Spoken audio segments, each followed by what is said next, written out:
So good morning. How are you guys doing with the this whole pandemic thing? Are you guys at home or any of you in residence? I'm just curious.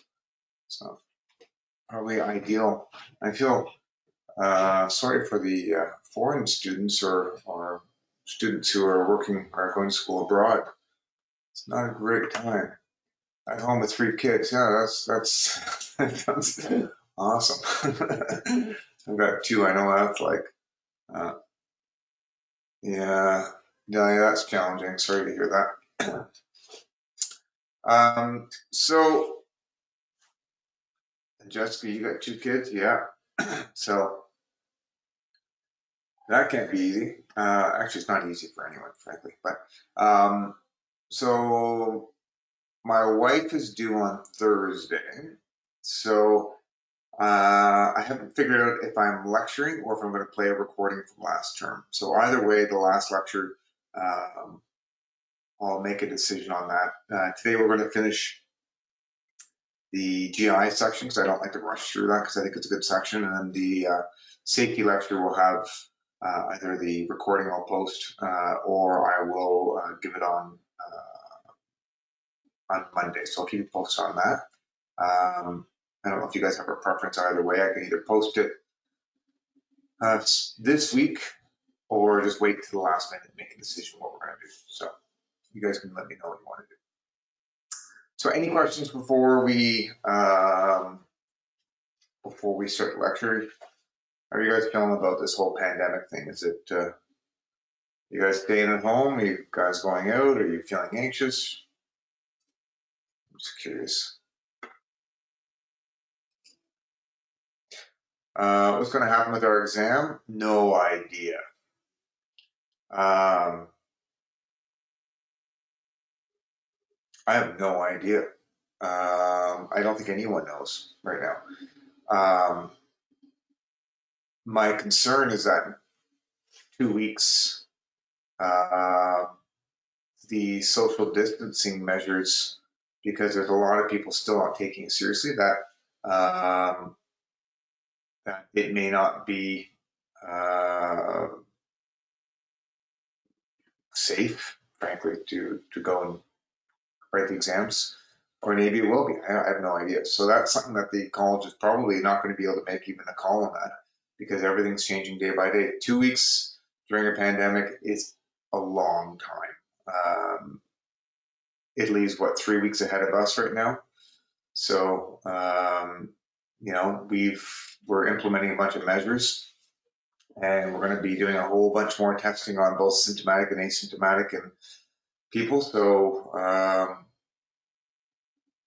yeah, I don't know. Oh, it's Harris. The school confirmed that will not be going. The school confirmed that we will not be going in to write exams. Look, I already told us exams would be virtual, but said only 70% of our classes could be completed. Huh. Uh, I don't know, Megan, what's going on. I may have missed an email. I haven't checked my emails for a couple of days, um, but I don't know what's going on. Yeah, so it's all kind of up in the air, and it's this. You know what? Good call on the college for shutting things down when they did, because even on the Friday, I was like, oh, that seems. I mean, that's a good thing they did that, and then by Monday, it seemed like it was like a very important decision. Uh, they have no mental health support. Well, yeah, it's horrible. Yeah, you know what? It's unfortunate they don't. I think resources um, are completely tapped right now. I think we all need mental health support during the pandemic, so we got to turn to each other. It's very difficult.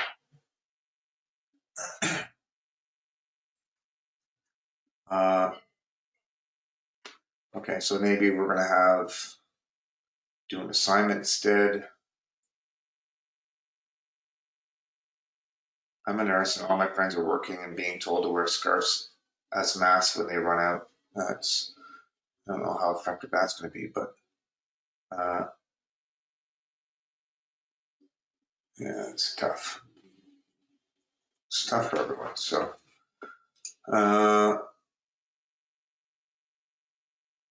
is there a way we won't be given an exam for bot med and have an assignment instead? No idea.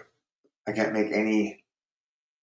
I don't know. This is all new, and I haven't had any conversations with academics. I think everyone's just sort of waiting to find out what's going on. They may have emailed me over the weekend. I didn't. I emailed them on Friday or Thursday, and they said that there was going to be they'd be communicating to us. So right now, I don't know, and I don't want to say anything um, until I know precisely what they want to do, and I have a conversation directly with them. So I'll do whatever. I don't. I want to make this as easy as possible for people, so I don't really know um, what's going on. Okay, so all right. So what about diarrhea? Let's talk about diarrhea instead. That's a little more pleasant than a pandemic, isn't it? um, so so diarrhea is something that I would say we see a lot in practice, not directly, but a lot of patients come in talking about their digestive issues. And if you're a little bit squeamish with talking about bowel movements, well, you better get used to it because it's something we talk about all the time. So with diarrhea, it it's not a black and white thing. Like it kind of goes from being a solid stool all the way to being, extremely loose, watery stool. And then there's all the in betweens for that. So, and some people, frankly, will have diarrhea constant every single day, long term, or it could be intermittent where it flares up and then it goes away, or maybe they eat something and they have an issue and then it goes away. But generally, diarrhea is considered to be or defined as being watery stool with increased urgency and cramping. And I'm sure everyone's experienced that at some point. Um, if it's a chronic issue that people have had for years, uh, it's an IBS like diagnosis, um, there's a good chance it could just be like a food intolerance or food sensitivity. And that could be a milk and a lactose intolerance, or it could be an immune mediated food sensitivity. But you always want to start with that. So that's like a chronic, it's been going on for years. That's usually the primary issue. Now, anyone who eats too much sugar could experience some digestive upset. And there's a certain point where if you just eat too much sugar, your body won't be able to absorb all of it necessarily, and it'll remain in the bowels and have an osmotic effect, and then pull water in and result in diarrhea. And so, children eating too much candy, you might have like an episode where they might get a little bit of loose stool, or the sugar in milk, for example, isn't broken down. Um, or it could also be that the sugar feeds certain bugs in the gut that really, really like it, and they start to grow and multiply, and they do things that cause diarrhea. And so that could be an issue. And that starts both with the just any kind of sugar, and in particular, lactose is well known to have that effect on certain people. Now, with a lot of cases of diarrhea, there could be some kind of bug causing it. So an infectious gastroenteritis is basically means some kind of inflammation of the gastrointestinal tract causing diarrhea. And that could be E. coli, or that could be Giardia, or that could be cholera, or that could be yeast. All those various things could have that effect. Um, so people that go traveling to, well, not anymore, but people who have done traveling to South America or India or Central America, Africa, they're not used to the bugs in the water, and they don't have an immunity to it, and they can cause diarrhea when they drink them. And even people that live in those areas will often get diarrhea. Okay. Inflammatory bowel disease is a much more difficult condition to treat compared to other causes of diarrhea. It may involve an autoimmune thing. Crohn's disease, I don't think that any of these particular things above are the cause of it, but they can all contribute. So with people with IBD, inflammatory bowel disease, I would often still treat it the same way, and I may not be able to cure the person, but I certainly seen improvement in symptoms in most of those people. So it may not be 100% resolved, but maybe I can resolve it or improve it by 20% or 80% and have it go into remission. And there's only been actually every single case that I've treated with people, I've been able to help them. But I've had a few very difficult cases, okay, that the symptoms didn't resolve as much as I want.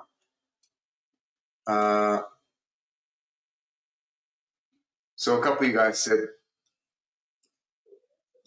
I just noticed that now. I'll keep my eye on it. If the connection freezes again, let me know. It could be the fact that everyone's streaming. Okay, let me just check. It could be that everyone's streaming Netflix or whatever right now, and there's a huge demand on the internet. So if it happens again, let me know and I'll turn off the video, okay?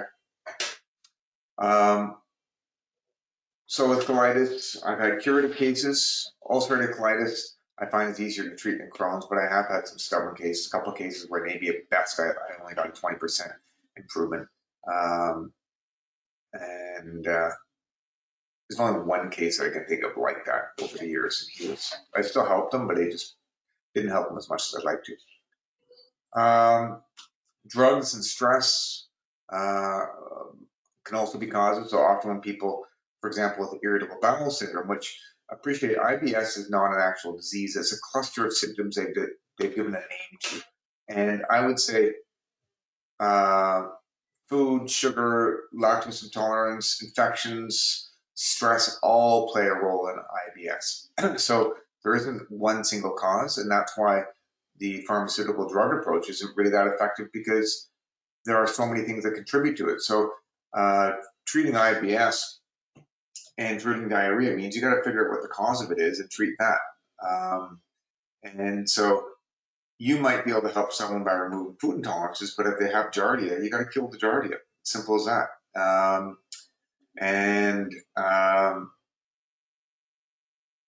That's that. So in general, what I want to do is I want to figure out what's going on. I'll try to remove food sensitivities. I'll start them off on that red flag food handout. And if that doesn't work, then I'll switch them over, and I may recommend doing a blood test, which is controversial. It's not a perfect test, but it's pretty useful for some people. Depending on the severity of it, you want to make sure that they get enough water, because diarrhea is a life-threatening thing. If you become dehydrated, you basically, your blood pressure drops, you go into shock, kidney failure, and you can die, okay? And that's probably one of the most common causes of death in developing worlds, is children dying from diarrhea. So you want to make sure you have lots of water. And whenever you have severe diarrhea, you're losing a lot of electrolytes. And so rehydration solutions are really important to give to people when they have severe diarrhea. And that would be basically combining salt with sugar, okay? I think it's like, I remember reading this, in a pinch, you can take basically a half a teaspoon of salt, I think it is, and about 5 teaspoons of sugar, add the water. You need the sugar in order to absorb the salt. And that's why it's coupled. That's why a lot of these sport drinks like Gatorade are sweet and salty. But for the average person, unless you're like an extreme athlete who's sweating a lot, there's no need to take oral hydration solutions. You don't need that salt, generally speaking. Unless you're doing a lot of sweating or you have a lot of diarrhea, those drinks are garbage. And people think that these sport drinks,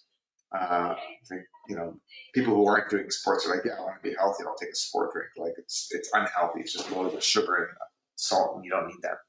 And then finally, it's good to increase fiber because it helps bulk up the stool and give you better bowel movements. And then probiotics are always a good idea. Okay. So this is my little summary. Remove food sensitivities, get rid of the infections, take a probiotic to improve the gut flora. You may find anti-inflammatory herbs may help people with certain types of diarrhea. Give them hydration or hydrate them. Give some kind of antispasmodic or comminative herb to relieve the pain that might be associated with the diarrhea. And if it's some type of, if there's blood in the stool, and that could be due to some kind of infection or really bad inflammation, you might want to arrest the bleeding using some kind of astringent herb, okay? So in order to control the symptoms, this won't treat the underlying cause, but taking the bulk laxative actually helps to improve diarrhea by doing a couple things. One, that fiber soaks up the water, so it turns it into like a gel. So now I've used this analogy before, but imagine pouring Jello into your hand versus water. You can hold on to Jello a lot easier than you can hold on to water. So if there's urgency and bowel incontinence, a bulk laxative would be very, very useful for that. So psyllium is a herb that is particularly good for this. When I had Giardia, I mentioned before, this is what really helped prevent me from losing too much water and making too many trips to the washer. And it's really useful. Flaxseed, slippery elm, marshmallow, aloe vera gel, as well as a whole bunch of other different fiber supplements on the market could all be used, okay? Now, there are a number of herbs that have an anti-diarrheal action associated with it. Not all herbs, not all herbal books necessarily use this term, while other ones do. So when you're learning about golden seal, they may not even talk about it being an anti-diarrheal. It may just be used as an antibiotic or antifungal or antiparasitic, digestive bitter, but it also has an anti-diarrheal property. In particular, these things, the golden seal works by targeting bugs, but some of the compounds in it also appear to affect some of the transporters involved with diarrhea. So it does seem to have some effect. So if you had someone who came with infectious diarrhea, golden seal would be a herb that I would definitely consider giving to them in combination with other herbs, okay? Psyllium, for the reasons I mentioned above, because it's a bulk laxative, that's why it's acting as an antidiarrheal. And then chamomile appears to have some properties for improving diarrhea, and it's used often with children with diarrhea. It's very gentle, but it does have may have some properties there. There are a number of astringent herbs that might be indicated. So I don't like to use really astringent herbs like oak or witch hazel internally unless it's necessary. But when people have infectious diarrhea or other types of diarrhea, astringent herbs can help give some control to it. The problem is that they also will affect the absorption of nutrients when taken long term. They can bind up nutrients. Also, the way that the astringents work is they basically will target the proteins in the GI tract. So if you've got transporters involved with absorption or pumping of sodium into the lumen of the bowel or absorption of nutrients into the blood, they would be potentially tanned, quote, by the tannins in it, and that might deactivate them and sort of make them not work as well. So, you know, that's both good and potentially bad if used in high amounts for long periods of time. The other thing is when you look at a lot of the exotoxins that are released by E. coli or other types of parasites, they're often protein-based. And these proteins will bind to the various transporters on the lumen of the bowel and trigger them to cause the diarrhea. And so if you're able to take astringent herbs that denature and form complexes with these exotoxins, I think that's one of the ways that they can also work. So they're not only are they affecting the bowel walls, but they're also specifically targeting the surfaces of bacteria and parasites, and also some of the exotoxins that are protein-based that they release. So there's a whole bunch of different ones. Cranesbill is one that grows. It's native to Ontario and North America, and like witch hazel and oak, it's very, very astringent. It's often used in some classic herbal formulas by the eclectics for diarrhea. There is a Roberts formula contains, there's a few different versions of it, but generally speaking, it contains an antimicrobial like golden seal, has an immunostimuli like echinacea in it, has some cranesbill in it, and then also has slippery elm. So it has all those different actions we're talking about combined, and some of them will have certain things that other ones don't. But Now with your antimicrobials, I always use Golden Seal, but you could use Barberry Oregon grape. They all contain berberine-like compounds. Myrrh is also another one. There's research showing that it might be beneficial for various parasites, including Giardia. Podarco and wormwood are also two that have anti-inflammatory and antimicrobial properties. And then some of the anti-inflammatory herbs, when you look at the research on turmeric, it's been shown to have benefits for certain inflammatory bowel diseases. And also wormwood, there was a study done with it. And I usually think of wormwood as being more of a anti-parasitic, anthelmintic, and digestive bitter, but there was a study discussing how patients with Crohn's disease taking long-term may help to keep it in remission, which is kind of neat. I have heard that probiotics can also upset stomachs for people with GI issues. Is this true? Yeah, I think probiotics, generally speaking, they make the situation better, but there are circumstances they can make it worse. You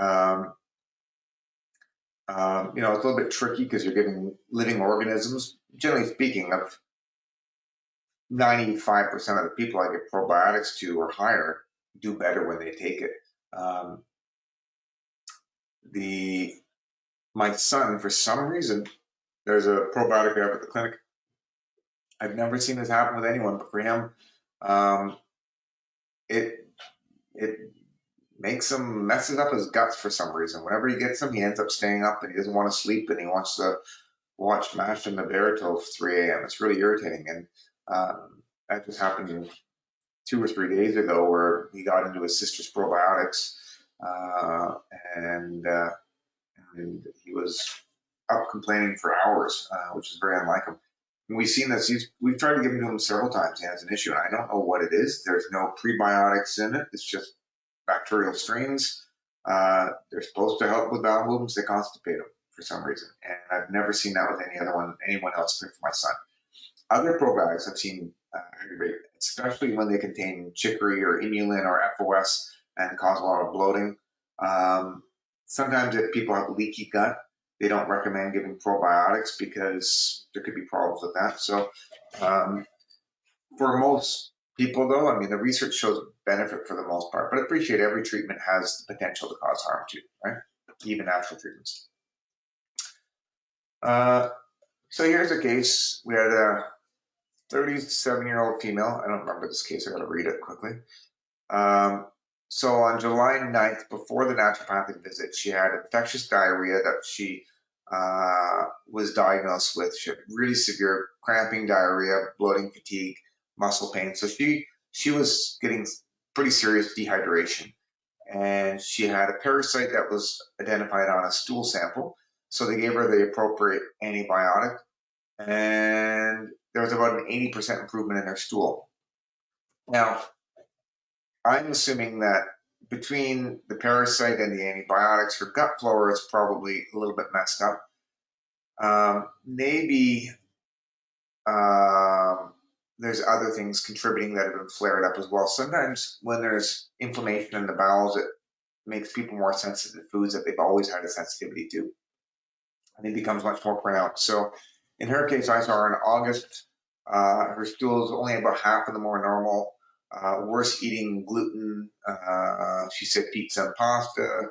She had a few bowel movements a day, but not well formed. Bloating, cramping, urgency, so all those things. So she had some kind of chronic diarrhea secondary to dysbiosis. Now in this case, we removed the red flag foods, gave her a healthy breakfast.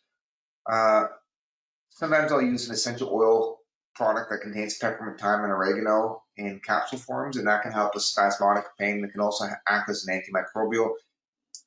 I don't usually use them alone because they're not specific. They tend to have, when I do like to use them, it's more if I'm trying to help prevent some kind of resistance to one of the formulas that I'm using or one of the combinations. And so they can disrupt biofilms and make bugs more susceptible to things. And also with the cramping pain, it's well indicated for that. Now I've used this Chinese formula a lot in practice, and I think I've mentioned a couple times, mainly just because of the convenience of it, because people don't have to take a tincture, which they don't always like the taste of, so I like to give them the option. It's easy to administer because they take 2 pills 3 times a day. So I gave her that. Now, even though we didn't learn any of these herbs in here, the coptis in it is a berberine containing herb, okay? So it's like golden seal, barberry, Oregon grape, okay? And there's Pinelli is a herb used for nausea and vomiting. It's used in both for sort of when people have any kind of digestive upset where there's a lot of nausea involved with it. There's a bunch of antimicrobials in that. And we also gave her psyllium fiber, gave her chamomile and peppermint tea to drink as needed, and told her to take some probiotics. Okay. So when she came in, August 12th, that's where she was. Gave her all these things, and then you can see over time, basically, we were able to get things normalized for her. And that was taking all those things for about a month. Okay, and that's usually what I find is I have to treat things for about a month. And when she had the really bad diarrhea, when she took the antibiotics, she was at a 10 out of 10. And so the antibiotics got her down to a 5 out of 10. And then we were able to clean up the last little bit of it. Okay. So that gives you an idea. Even though I'm using, you could have used, if you wanted to, another formula that I often use would be Golden Seal, Podarco, Myrrh, Wormwood. I give that one. Tastes awful, but I do use that one a lot. Here's another case of a woman with diarrhea. IBS syndrome, so long-term, lots of food sensitivities. It's got worse and she started eating more dairy, eggs, ice cream, cheese, all those things aggravate it. Worse with milkshakes. I mean, not too many people can do milkshakes without a little bit of bloating. And so she generally had good bowel movements, but they would get really bad under certain circumstances. And so in addition to the diarrhea, she had nausea and vomiting sometimes, abdominal pain, no blood, mucus, no heartburn, no vaginal yeast infection.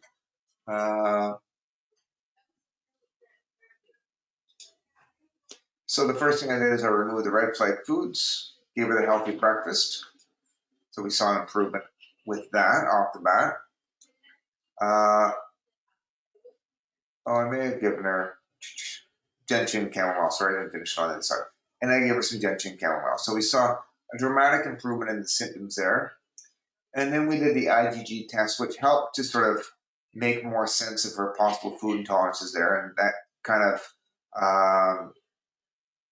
helped make a little bit more sense. But you can see here when you look at this, her symptoms improved significantly. Her diarrhea episodes improved significantly. And then I gave her that same Chinese formula I talked about before. And then again, totally resolved after, what's that? About a month or so of being on that formula. Her symptoms were totally gone. So the reason why I'm showing you this is a combination of all sorts of different things that we talked about, okay? And I've just been using that formula more these days just because it doesn't taste bad and it works well. And it's just convenient for patients. Now, there was a question from Jessica. I never retested her stool sample. I think that would be a great thing to do. It's just the logistics of getting, people don't like taking stool samples. So to be complete, I'd like to see stool sample before and after and everything else. But you got to make an appointment with the doctor. You got to go and try to, defecate into a cup, go to the lab, drop it off. Like patients don't all want to do that. Okay. Oops. I just saw. I didn't change my header. Sorry about that.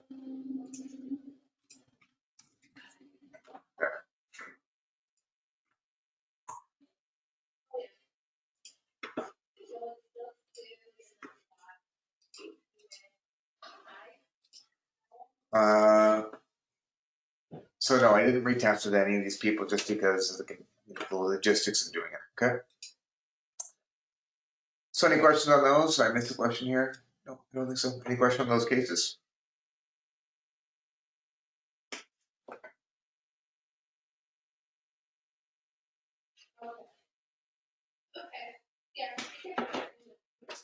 So SIBO is one of these controversial diagnoses that I'll talk about briefly.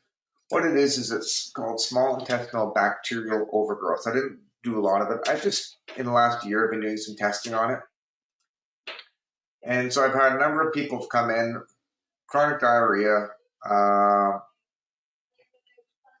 Doctors haven't found anything. Stool sample is positive for a bug called Plasmid cystic hominis, which a lot of people come in with that. And some people have symptoms, some people don't.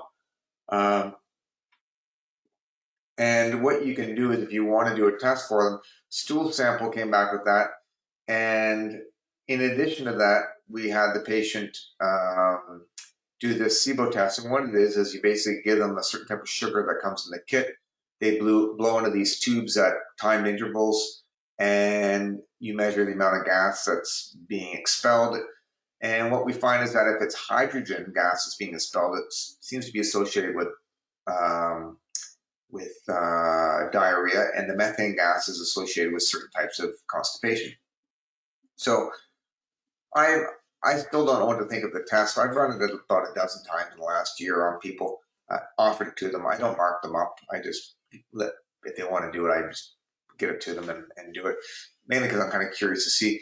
Now, the gold standard, if someone actually did have an overgrowth of bacteria in the small intestine, the best way to actually diagnose that would be to aspirate the bacteria in the small intestine and culture it.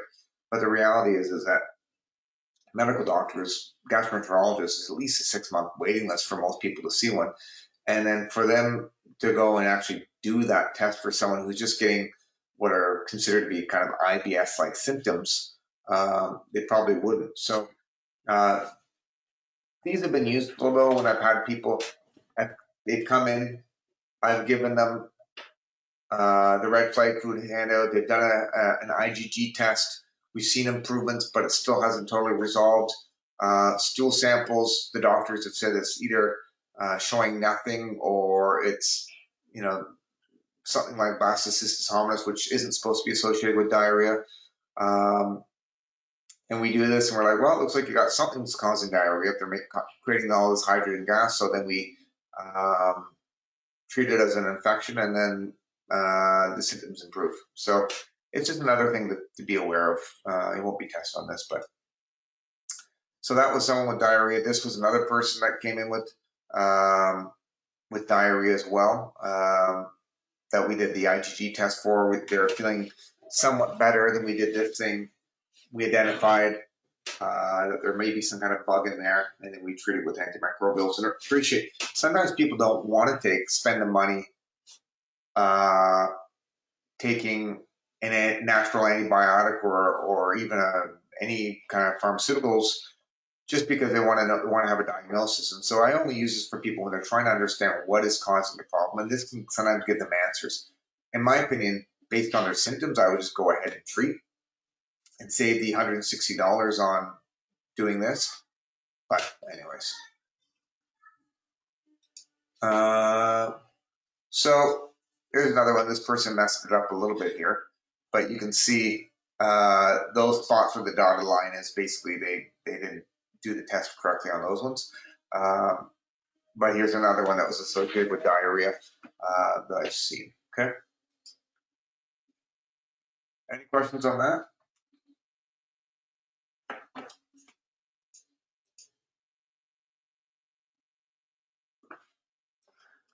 After the antimicrobial herbs, do you do probiotics to reculture, or does it bring down a normal level? I usually do. There's some people say you shouldn't give probiotics to people who have SIBO. Some people say you can cause SIBO by giving probiotics. I haven't seen that yet. So I don't think that's happened. I find that for some reason, natural antibiotics are a little more forgiving to the healthy gut flora than conventional antibiotics are. And I think it's just because they're not really as powerful. So it has more of a subtle, you have to give them for a longer period of time. I think you can still mess people's gut flora up by giving unnecessary antimicrobials, whether they're natural sources like herbs or whether it's antibiotics, but drugs. But um, generally speaking, yeah, I usually give them antimicrobials and recommend probiotics along with it. And if they have some worsening of symptoms after introducing the probiotics, then maybe I might hold off on that. I appreciate one of the challenges by giving probiotics to people is the research suggests that in healthy, normal people, when you take a probiotic, it's unlikely that you're going to have a major shift on the gut flora with regards to colonizing the gut with the probiotic, because all the spaces are occupied by bugs already. So when you take a probiotic, they're more like tourists traveling through your gut, exerting an influence that way rather than directly colonizing it. Now, I think that when you take an antibiotic, that's a different situation where suddenly the homes that were previously occupied by some bug, those bugs have been killed. So now there's a new opportunity to establish sort of a new gut flora. But even if you take probiotics, you still got to feed them. And that's why eating a diet that's rich in plant material helps to cultivate healthy bugs. And we know, I think I mentioned before, if you just eat fast food for 2 weeks straight and nothing else, you will cause certain bugs in your gut to go extinct. And so, and also if you eat a healthier diet, you don't overeat processed foods and meat and all those other things that aren't supposed to be too good for you, and you eat lots of plant material, then potentially you could be shifting your flora into a way that is going to promote the growth of healthier bugs in the gut.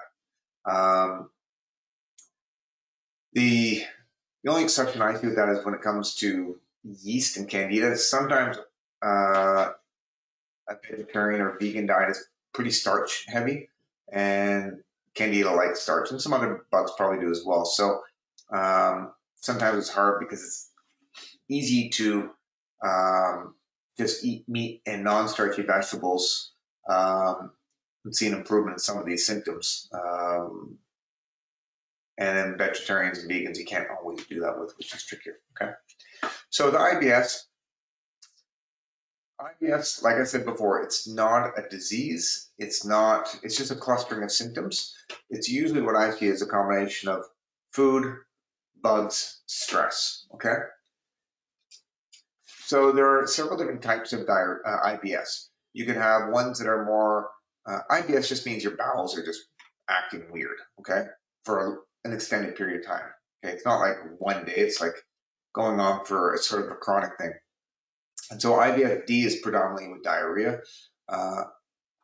IBS-C, that spelling of diarrhea, I think that must be the British spelling, like, or the American spelling. I don't know, someone's spelling. It's not my spelling. It autocorrects for that for some reason. IBS-C is predominantly constipation. Most people kind of get an alternating diarrhea and constipation picture. And then some people just have a lot of pain associated with it, and that's the main thing going on.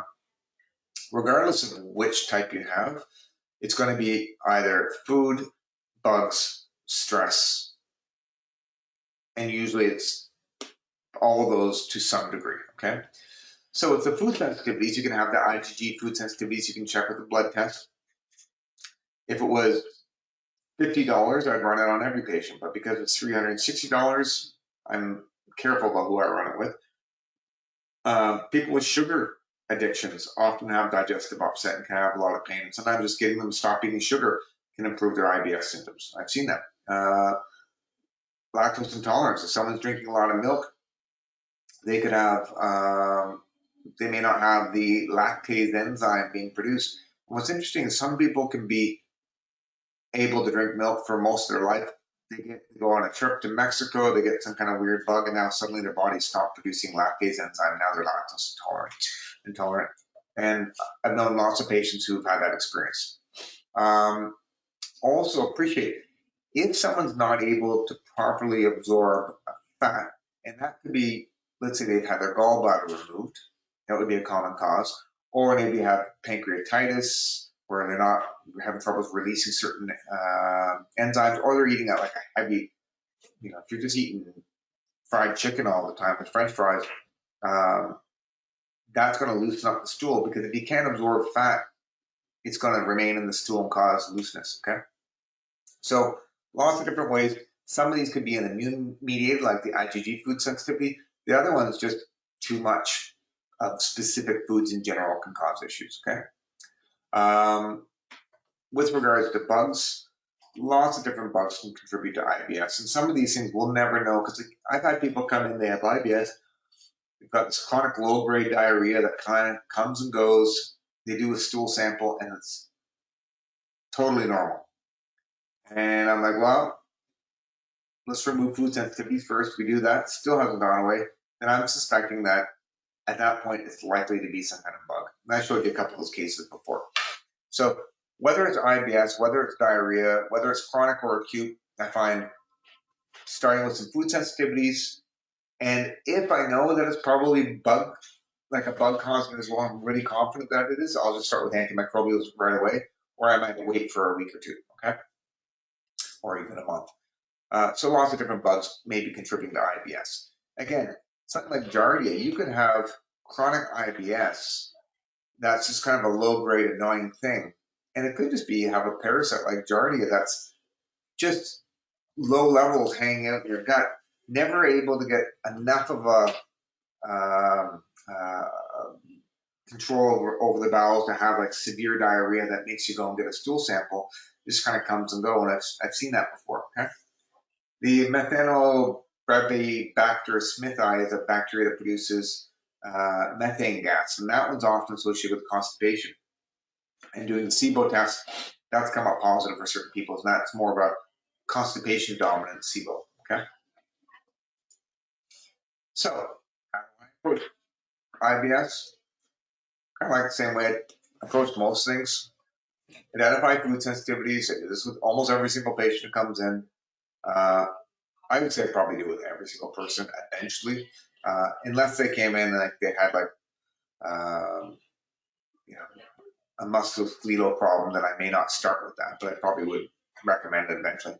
So food sensitivities, I probably, if that didn't resolve it entirely, then I would give them some kind of antimicrobials. I might also offer giving them digestive bitters to improve digestion in general. Increase fiber in the diet. That's my healthy breakfast. I bulk up the stool with the chia, the flax, and that. Reducing urgency. If you can just get better bowel control, that's gonna, that kind of comes with the other things on its own. Like you decrease urgency when you've removed these other causes. Decreasing pain. In some cases, that might give like those essential oils that we talked about earlier on. The oregano, menthol, peppermint. They can have antimicrobial effects and also have an antispasmodic effect to decrease the pain and cramping. And then finally, managing stress is never a bad idea. So people who, one of the challenges with our culture is that we don't have very good support for people when they're going through pandemics, when they're writing exams. Like we try as a culture, but we're just not good at it, And I think if we can teach people some simple relaxation techniques, teach them some mindfulness stuff, or recommend a mindfulness course, recommend they see a therapist, whether that's a cognitive-based therapist or a mindfulness-based therapist. I think all that stuff's good. Some of this I'll do in clinic, but if I really think they need to, I have no problem referring them, because I don't have time to do everything. I don't have time to, one, I'm not trained to be a counselor or a therapist, but I can help them. And doing small things, you'd be surprised. You can really help people manage stress by giving a few relaxation techniques with them, okay? And also just say, make sure you exercise, make sure you make time to spend time with your family, watch the movies, go on a holiday, lots of different things, different ways to manage stress. If you're religious, do more praying. If you're not religious, try meditating. Thank you, George.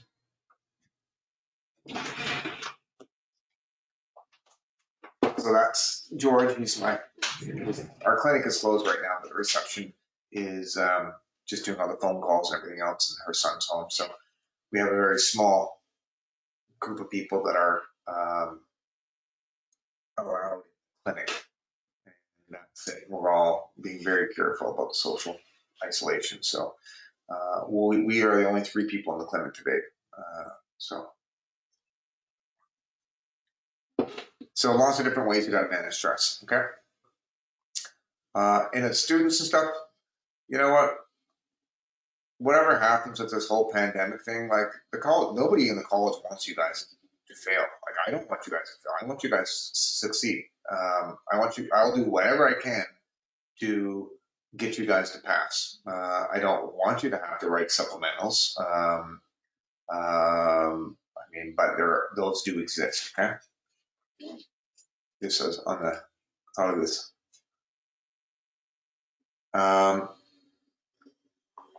Yeah, Vidge was saying that healthy family relationships can be very immensely healing in various situations. And just as an aside with the pandemic, I don't know if you guys noticed, I've never FaceTime and texting with, like, it's funny how nothing like social isolation to bring people together, because I'm finding one of the challenging things about this situation with this social distancing is that when people are stressed, what do we want? We want community. Like we are as a species, we're not supposed to be lone wolves. We're supposed to be huddling together in packs. We want to connect with people when we're stressed and going through these apocalyptic times, and it's very hard for a lot of people because they're not able to do that. So I'm glad there's Skype and FaceTime and all these things that we can. I have groups of people who are texting back and forth and just sharing jokes or whatever it is. It's it may be 5 texts a day that I get from various people that I haven't spoken to in years, but it's somehow it reminds you that we're all in this together. And that's really important. And going back to when you look at the blue zones where people live over 100, and you look at some other research, it seems like community is the #1 thing. That's the most important thing for health. So stay connected. So with IBS, like everything, elimination diet, that red flag food handout is usually what I do. I do, like, that's not the only thing I do. I sometimes will do more complexing, and there are certain diets that I might choose to use instead. There is a FODMAP diet, which is a diet that's looking at fermentable carbohydrates in the diet. And that's also useful, not so much for a long-term strict adherence to that diet, but rather to identify if someone's reacting to certain types of carbohydrates in the diet that's not immune related, then I'm going to suspect that they've got a bug in there. And that's going to give me some ideas like, oh, you know what, I think they've got bugs going on, so let's treat it with some kind of antimicrobial. And I think over the years of being in practice, I'm able to, that's what experience kind of, you get a hunch for where someone is. You see patterns, even if you can't explain them well. You see certain patterns that you kind of go with. So elimination diet of some sort, or an IgG test, or doing just those red flag foods I gave you. That little red flag food handle is going to help the majority of people. Not everyone, but the majority of people. And it's not that difficult for most people, okay?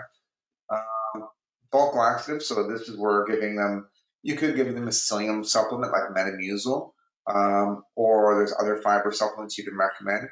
I often will recommend just doing the flax and chia seeds in the breakfast. That might be sufficient for them. And there's lots of inflammation going on. I might be slippery elm. Certainly that works too. Not everyone wants to use it. I find if you can get it through the diet, that's great, rather than being reliant on supplements for everything. Also marshmallow allogels, these other ones. The carminatives and antispasmodics can be useful just to help with the pain. And if you kind of help to normalize the bowels, often there's going to be pain with diarrhea because things are moving too quickly and there's cramping going on, but also with constipation. If you're getting trapped gas, stool's hard, it's not able to go through, then getting it to relax a bit can help. And that's where things like chamomile and peppermint are great, because you can just recommend it as a tea. You don't have to get them to spend a lot of money. If let's say someone emails you, say, oh, you know what, I'm just having a really bad episode, I'm getting a lot of cramping today, do you have any recommendations? I go, oh yeah, go into your spice drawer. What spices do you have there? Because most of those are going to act as carminatives. And fennel's great, anise is good, or go into your liquor cabinet. Do you have any, Zambuca, that, take a little bit of that. That can help settle the stomach a little bit as well. The only problem with a lot of those liqueurs, like the digestive bitters, they often have a lot of sugar, and that can not be great for people as well. But fennel and ginger are great ones. Chamomile and peppermint, a lot of people have that at home. Antimicrobials, golden seal, myrrh, podarco, wormwood is a combination I often use. And the reason why I use that is that each of those 4 herbs have different phytochemicals that presumably work by different mechanisms. And I think that they're all historically used for GI infections as well. And so that's my other go-to one, even though my cases haven't shown that. I've just been kind of using more of the tablets these days just for the convenience factor. And also sometimes if people have sluggish digestive tracts, getting them to digest the food better often will help in general. Like even if you have food sensitivities, if your digestion's a little bit sluggish and impaired for some reason, then what's going to happen is that partially digested food is going to enter into the bowels and potentially cause more problems. So if you can at least make sure your stomach and your gallbladder and your pancreas are all working optimally by getting some kind of bitter, then the likelihood that at least then you're breaking down the food so they're not having a sensitivity to undigested gluten or undigested, milk proteins. Because the better it's broken down, the less likely you'll have a sensitivity to it. Okay. So that IBS slide, they kind of apply to the diarrhea and the constipation slides that we saw above there. So those cases are going to be there. Okay. Now, Candidiasis is a term that I remember was a student. People in health food stores and online, everyone's like, oh, everybody's got Candida. It's the cause of everyone's problems. You got to kill Candida. You got to go on a Candida diet. And, if you've got, poor digestion of any sort, they've got Candida. And I was like, oh, that's ridiculous. Like, Candida is not the cause of everything. But you know what? I don't think it's the cause of everything, but I do think a lot of people have Candida, and that's a cause of a lot of digestive issues. Like, anyone who comes in with chronic yeast infections, bloating, gas, distended abdomen, I'm going to treat it like they've got Candida. I'm going to give them antimicrobials and try to fight it off. I'm also going to improve their diet through a few different things.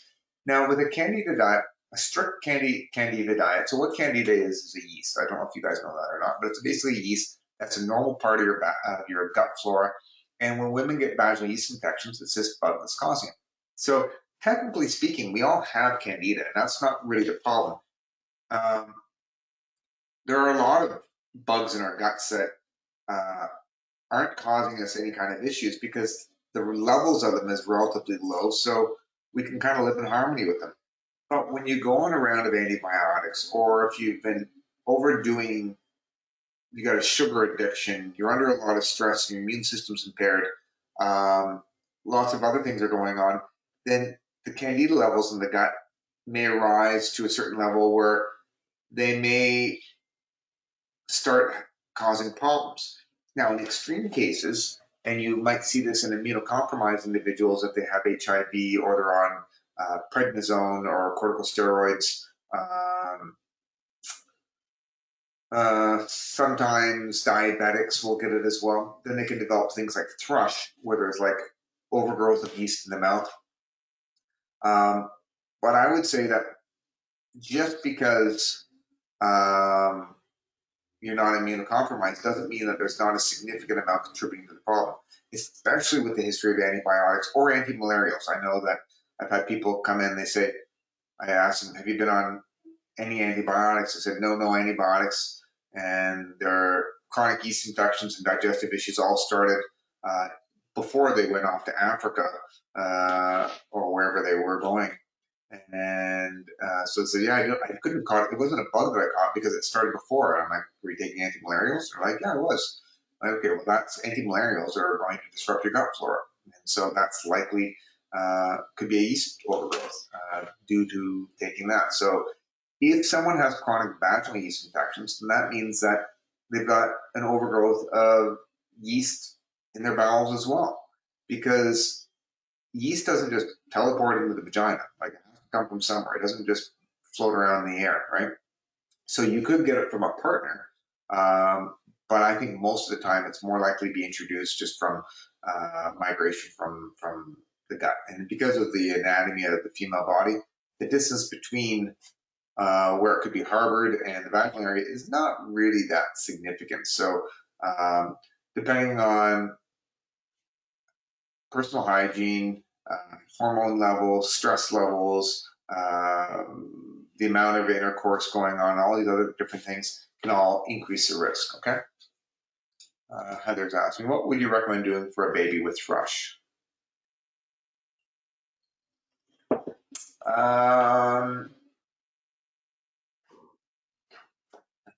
Oh, it depends on how bad it is.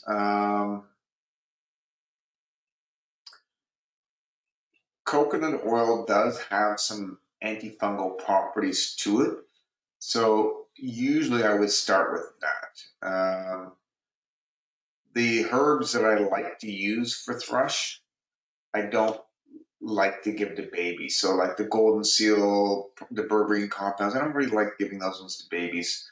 Oregano oil, things like that, they tend to be a little bit, babies are a little bit fussy. So I would use, I might use garlic, because something like Allimax, babies don't mind the taste of garlic and it's pretty safe, so I might use that. And so like an Allimax capsule I might use.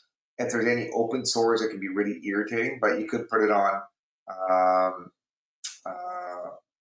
It's one thing that also, it doesn't, I think babies, a little bit of garlic, they actually like the taste of it in the milk, so they don't really mind, but it's relatively safe. So that might be the one thing that I go with. If there is a antifungal drug that's safe and effective and doesn't cause any problems, I would consider that. But I don't really like the azole antifungals. The one that I do like is,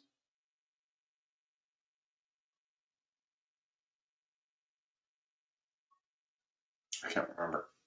There's a couple other things I do. I'm just drawing a bit of a blank here. So let me think about it during a break, because we're going to have a break very soon. Okay. Let me check. There's a couple things that I've done. I don't see a lot of babies with thrush. I can see a lot of babies. I don't see a lot of babies with thrush, though, to be honest with you, even though it's common. So candidiasis, yeast infections affect various mucous membranes. We mentioned that. Diet, lifestyle, antibiotics, immune suppression, hormonal changes. So your main symptoms are going to be bloating, gas, cramping. Some people get diarrhea, and I don't think that the yeast itself causes the diarrhea. But what can also happen is that when you get yeast overgrowth in the gut, some people develop an immune reaction to the yeast. And then I think the antibody complex that forms with the yeast can cause an inflammatory reaction that can cause loose stools and diarrhea.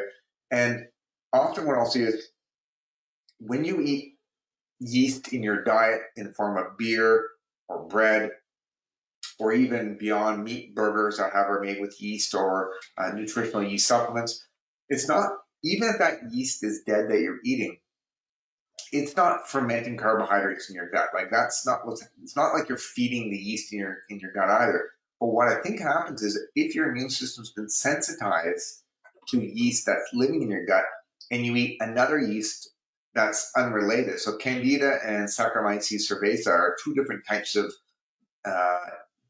fungal things.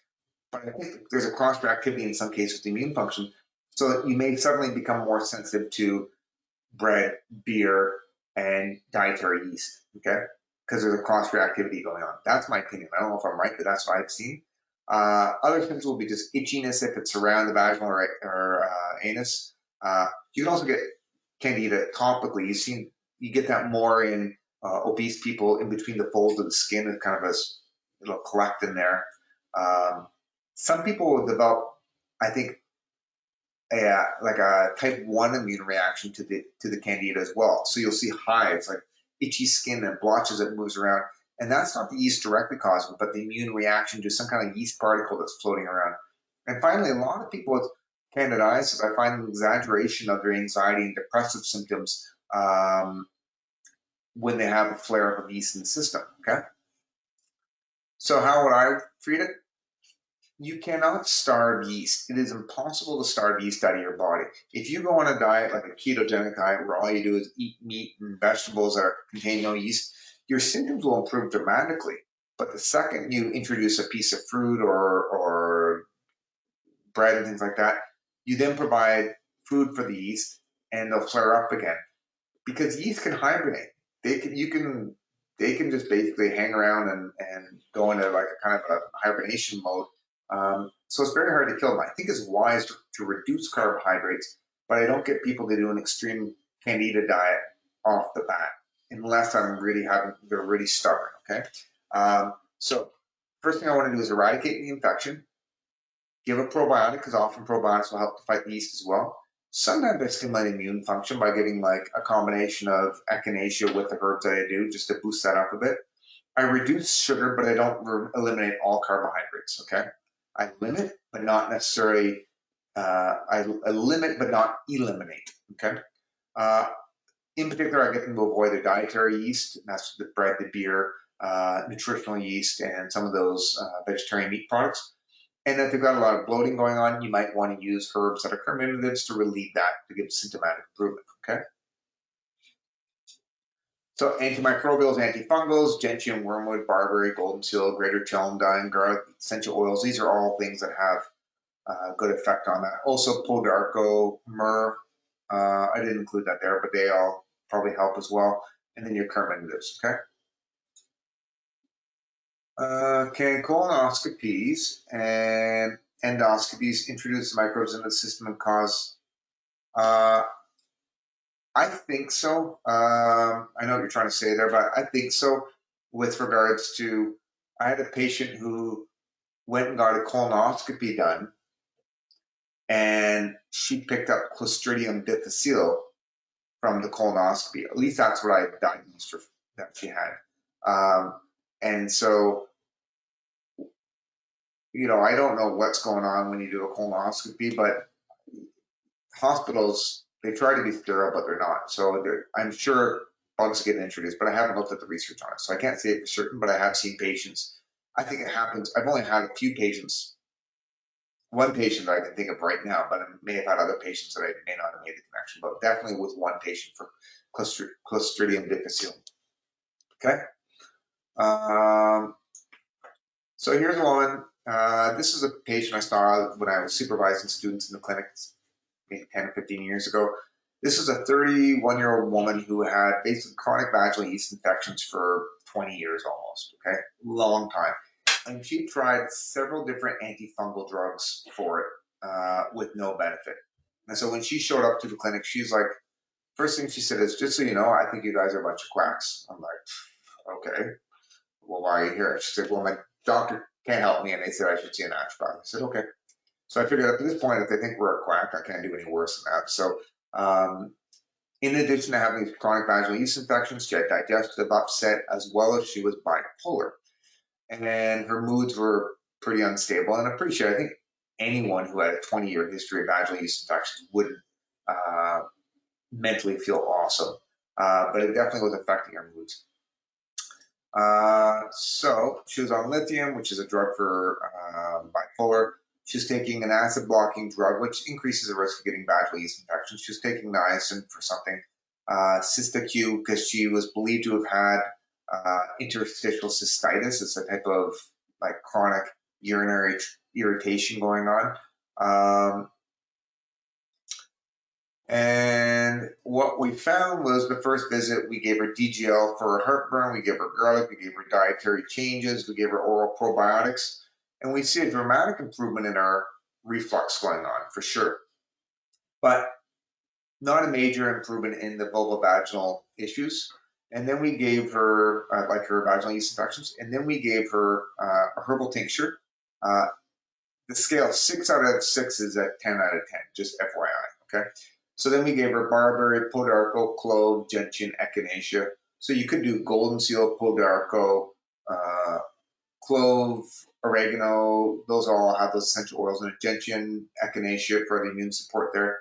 And after a period of time, her chronic vaginal yeast infections basically were completely resolved after what's that? About a month and a bit. Okay. And her moods and well-being were the best they ever were in years. And I think, just as an aside, some people with chronic vaginal yeast infections and candidiasis in their gut, I think those yeast particles, the yeast release something into circulation that can have an effect on the nervous system. I don't know what it is, but I've seen aggravations in people with chronic candidiasis and moods for sure.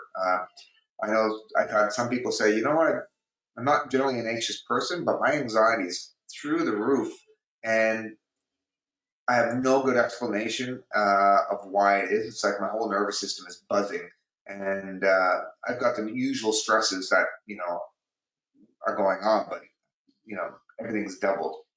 And they have a history of being on antibiotics for a bronchitis or whatever it is. And they've got distended abdomen, a lot of bloating, digestive upset. You do the same thing with them. Mood stabilize, and distension in the abdomen goes down. Because when you got yeast in you, it's acting as a brewery. It's just fermenting things. It's making you feel awful. Jessica says, okay, well, let's go see what Jessica says here. I work in endo. We have not had any cases that I'm aware of. I work in endo. What's endo? Endoscopy? We have not had many of any cases that I'm aware of that had gotten any bugs, but of course it is possible, especially C. difficile, because you need to clean the room differently 2 times. Therefore, is a patient comes in with it and we are unaware, then unfortunately it is possible, but again, very rare. Yeah, and that's what I was saying. I can only think of like one case that I saw a couple months ago where I thought she got that from that, but I don't know about other things. So, good contribution. Is it possible that increased anxiety can cause the yeast infection? Well, it could be a chicken and egg thing, but I think if you're really anxious and under a lot of stress, your immune system goes down, and then yeast can grow because they tend to like when people's immune system's compromised a bit. So it could be both. I think chronic stress and anxiety can weaken the immune system, that can increase yeast growth because your immune system is not able to keep it in check. And then I think the yeast can also release things that can make people more anxious. That's my opinion. Okay, so let's take a break. Here's a good spot. Take a break. Come back at 10:55, and we will continue from here. Has the sound been okay since that one little issue there? We haven't had any issues, I hope.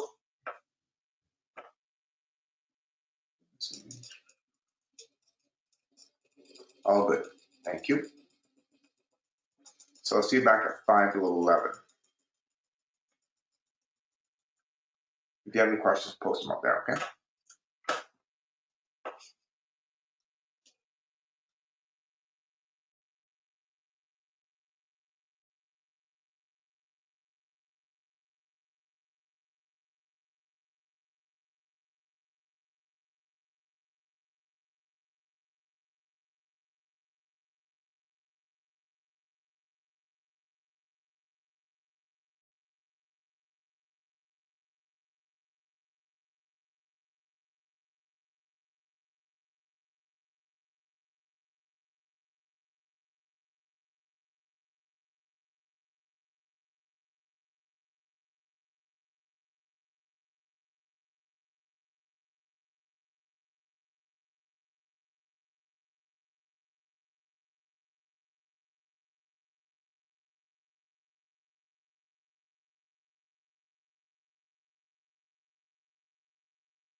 Hey guys, sorry, I'm just going through my college emails, trying to figure out. I'm getting back and forth with. They sent me an email on Friday that I'm seeing now, or today. No, Friday. So I'm just reading that now, um, and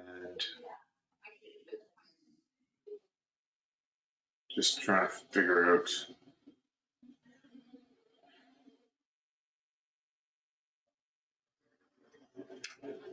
How would we do an assignment? Cover all the core materials. Um,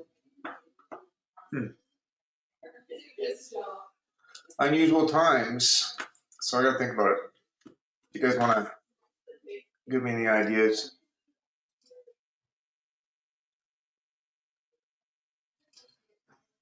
Jessica's saying here. Gentian mount for babies with French. Is that the one? Yeah, that is one. It's not a natural thing though. It's not a herbal remedy. It's a chemical. Gentian violet is a it's a chemical. Nothing to do with herbs. Just in case you're wondering. Sorry, I got distracted um, with emails. I didn't go and look at the thrush for you. So let me see what I got. As far as I remember, it's mostly.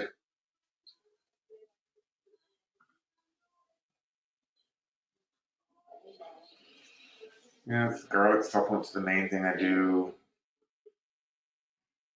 For vaginal yeast infections as well, just so you know, I often will use, for stubborn cases, I'll use boric acid suppositories. That stuff works great. So for if I'm doing both vaginal and intestinal, I'll do herbs, probiotics, dietary changes, and then for really stubborn cases, I may do boric acid suppositories with about 0.6 grams of boric acid. I make them up myself. Patients pop them in before they go to bed for about a week, and that kind of clears everything out of there. And then nice statins, not a bad antifungal for some kids, but the gentian violet is the thing they usually give kids, the drug. And I have told people to take nystatin before the the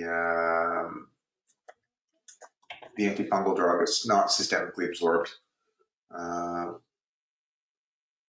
Yeah, nystatin's the drug. Gentian violet, nystatin, and nystatin are probably the two most common drugs. But anyways, so what are you guys saying here? Could you possibly give us a case and we could walk through how we could approach it? Yep. You mean what um, for the Yeah, I was thinking that, Tara, about a few case studies for an assignment. Maybe we can um, do that because I mean that's definitely something. But I still would have to cover the safety lecture, uh, the safety lecture, and the formulations. But you know what? I could probably combine that all together. The problem is just thinking like you could have somebody though who does nothing. With I don't mind people doing assignments. You just don't want one person in the class doing the assignment, emailing to everyone else, and then having everyone else uh, not doing the work and showing a level of competency. So, it's kind of cheating is not really ideal. But I'm going to think about that. Case analysis for which we have to figure out the best remedy for the patient symptoms. Yeah, I like that. What if an assignment have to seek out the answers in our notes. That's a suggestion, yeah. I mean, you guys would probably prefer to have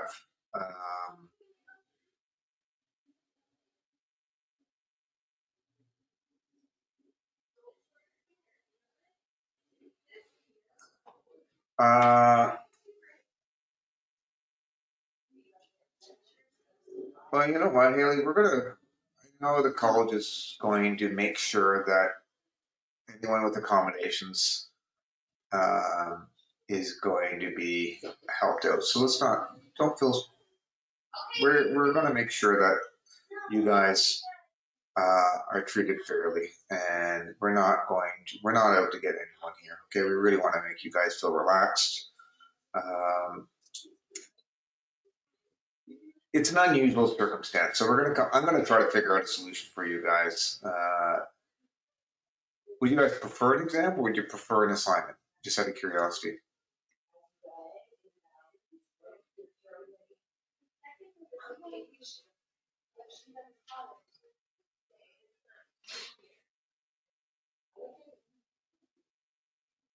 I'm just curious here. Assignment, exam, assignment. So it's all over the map here.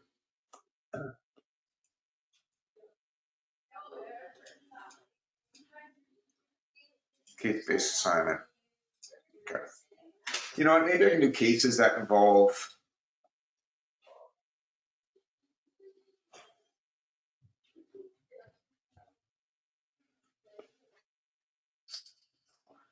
Let me see what I can do. Okay. We got a couple weeks to figure this out. We just worry that the assignment would take up substantially more time than an exam would. That wouldn't be my goal. I mean, I would want to create an assignment that you guys would be able to. I don't want you guys spending a lot of time.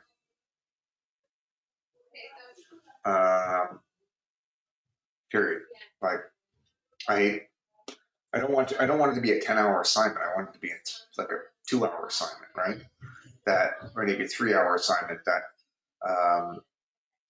if you've already studied for it, you go through, you've watched the lectures, you've read over your notes, and then you go through it. It'd be like the exam, but would be, you know what I'm saying.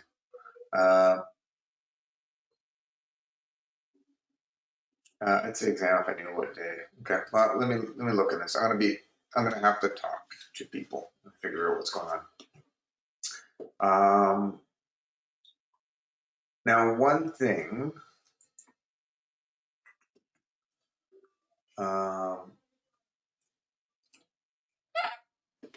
When I go to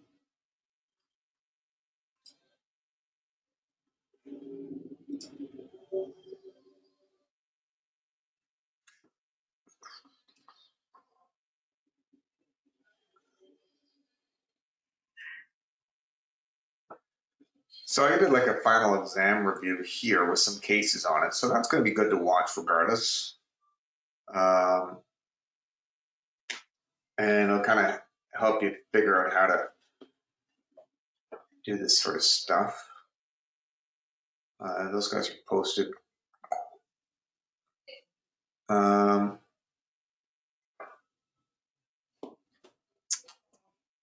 other words, could you post a case and have us complete it with a short time frame? Yeah, I mean, with the case, I'm going to have to.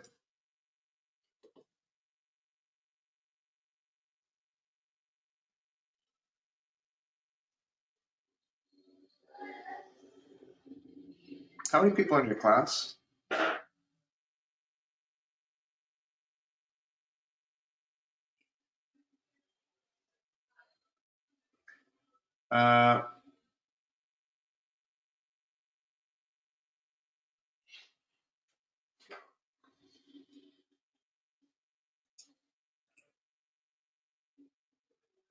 Yeah, I hear what you're saying, bitch. I agree. 36. And this sounds silly. I also got to figure out the logistics of who's going to mark this thing because no, and I agree with you, Bitch. I agree with what you guys are saying. I have to figure out the logistics of. Uh, I may not even be physically available with the baby, so I may have to get someone else to do the marking on it. It's a lot of unexpected work, and I love working. Don't get me wrong, I love to do whatever I can.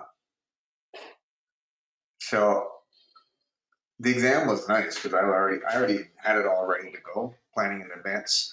But this is a pandemic. Okay, so let me think about this and figure out how we're going to do this. And I'm going to sleep on it. It's not going to. I won't have a solution by the end of today. I'm leaning towards trying to figure out, trying to do it. I think realistically, the only way, because online exam is going to be difficult. I think doing an assignment that covers the material. Um, Maybe there's like a time limit we put on it. You know, you're given 3 hours to complete the assignment or something like that. I want you guys to know the material. I don't want you guys, cheating. I want you to do it independently. Um, um, so I don't know. Let me think about it. And I don't think most people. Well, I don't know. Let me think about this. So I'm just kind of rambling here.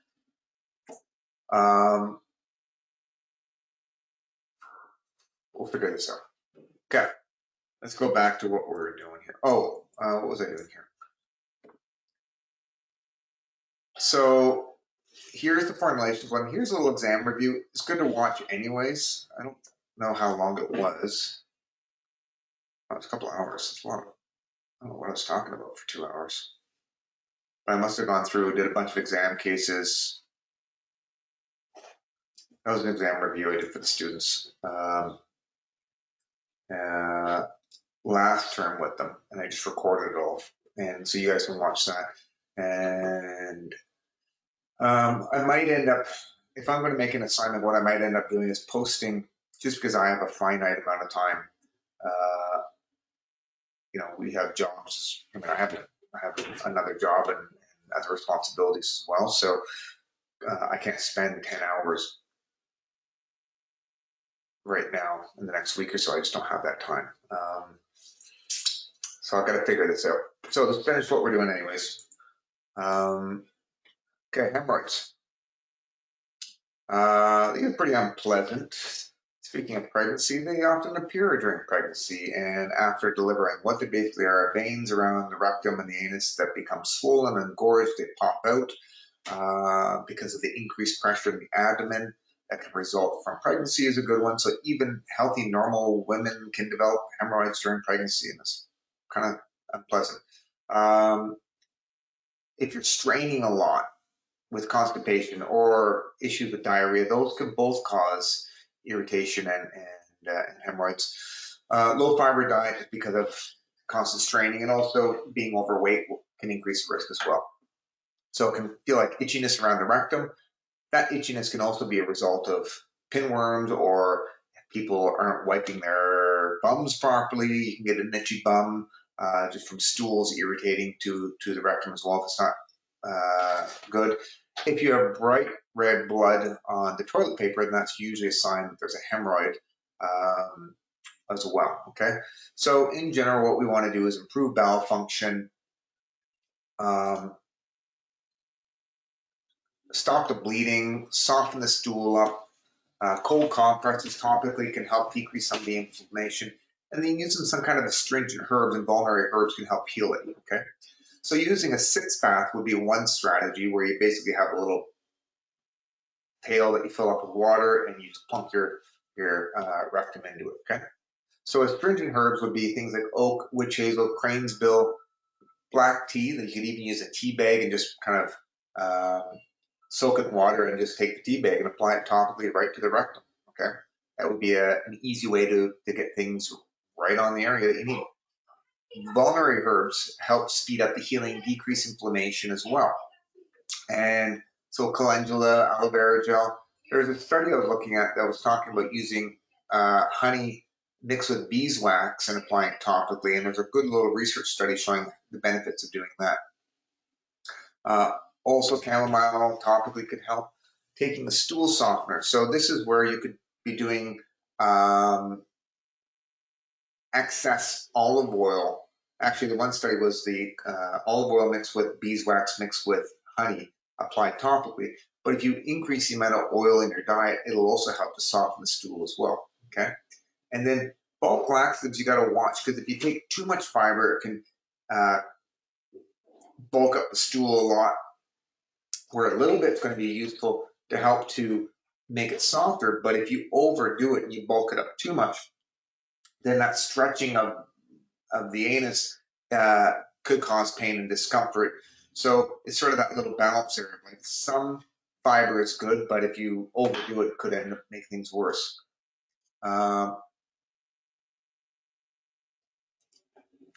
Would hemorrhoids due to diarrhea be more from the irritation from wiping as opposed to increased pressure? I think so. I never really understood the mechanism why people get hemorrhoids from diarrhea, but I think I don't know what it is. It could be maybe with the contractions, maybe the irritation. Something's causing it though. I don't know what it is, to be honest with you, Haley. It's just associated with it. So I don't treat a lot of people with hemorrhoids in practice. Like, people have them, and they're usually manageable. Just like change your diet, do the food, and also removing food sensitivity. All the things that you do for treating the constipation, everything else that we do, they usually aren't a problem. You know, there are things like Preparation H, which is a shark oil extract that has some benefits as well. So sitz baths, depending if there's a flare-up, I might get people to do the sitz bath and then work on their diet and everything else. And the sitz bath is just where they pop their bum in some astringent water. That can help. Okay. Now, liver disease. So liver disease, I see a lot of this in practice, and the main type of liver disease that I see is usually related to fatty liver disease, okay, due to non-alcoholic fatty liver disease. This is the most common thing that I treat in practice. But there are all sorts of different diseases that can damage and have a negative effect on the liver, okay? So with liver disease, people could be asymptomatic, meaning they don't have any pain, and the only evidence we know is when they do blood work, they see an elevation in your liver enzymes. So elevated AST and ALT will cause, when the liver is damaged, the hepatocytes will release liver enzymes that can be detected in the blood, okay? So if someone comes in on routine blood work and they have elevated liver enzymes, there's something funny going on with the liver. Now, I would want to rule out possibility of a viral cause. So if the patient had been a recipient of blood for some reason, through a blood transfusion, that could be an issue. If they had a IV drug user, that could be a source for getting a viral infection. When it comes to, I'd also want to ask them what medication they're taking, because lots of different medications can cause drug-induced hepatitis, and in particular, drugs like Tylenol. Tylenol is a classic drug where small amounts, totally safe.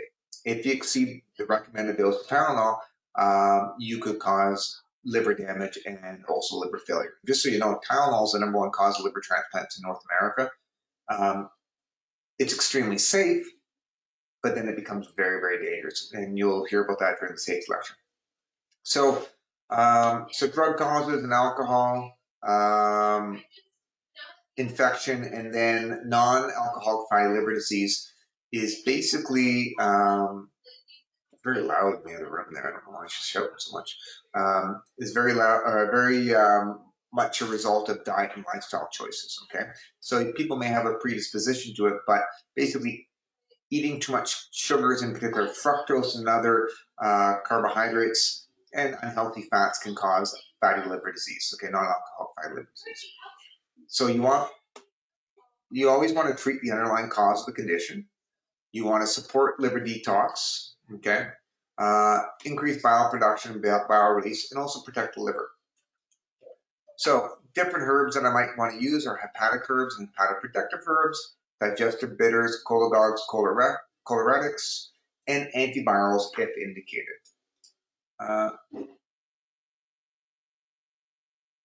Increased detox should not increase liver enzyme release in the bodies. No, so if you're supporting detox pathways, it should not do that. It should not do that. I don't think. Okay, I've never seen that.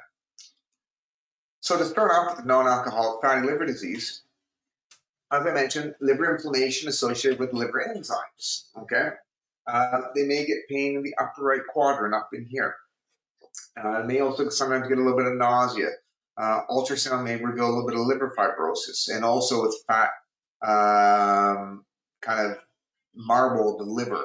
And so this is like when you eat, if people eat pate, the way that pate is made is you take geese and you basically force feed them, and all that stress by force feeding them causes their liver to become infiltrated with fat, and then it tastes good. That's rather barbaric, and you know, the liver tastes delicious by some people's standards. I don't particularly like it, but not really a good ethical thing to do. But basically humans that are overeating and eating a lot of junk food, fast food, processed foods, they're basically turning their livers into pate. So poor diet and being overweight are common causes of it. It's also associated with diabetes because it's a whole blood sugar, poor diet and lifestyle thing. And often these patients will have high cholesterol and high triglycerides as well. Okay. So first thing you want to do is lose weight, improve diet, reduce sugar consumption, increase bile production and bile release. Try to lower cholesterol by doing all those other things. You might want to take herbs as well. Protect the liver so there's less damage occurring to the liver. And then also your gut flora seems to have an impact on what's going on in the liver as well. Okay. So here's a case of a woman, and this is an awesome case for a couple of reasons. It's because it illustrates how much diet and lifestyle and also herbs have an effect. Okay. So here's a woman about my age, 45-year-old woman, chronic abdominal pain. And she had pain in the upper right quadrant. So this is up underneath the liver there. She had elevated liver enzymes on her blood work. She was a little bit constipated. She had chronic heartburn. All common things that I treat.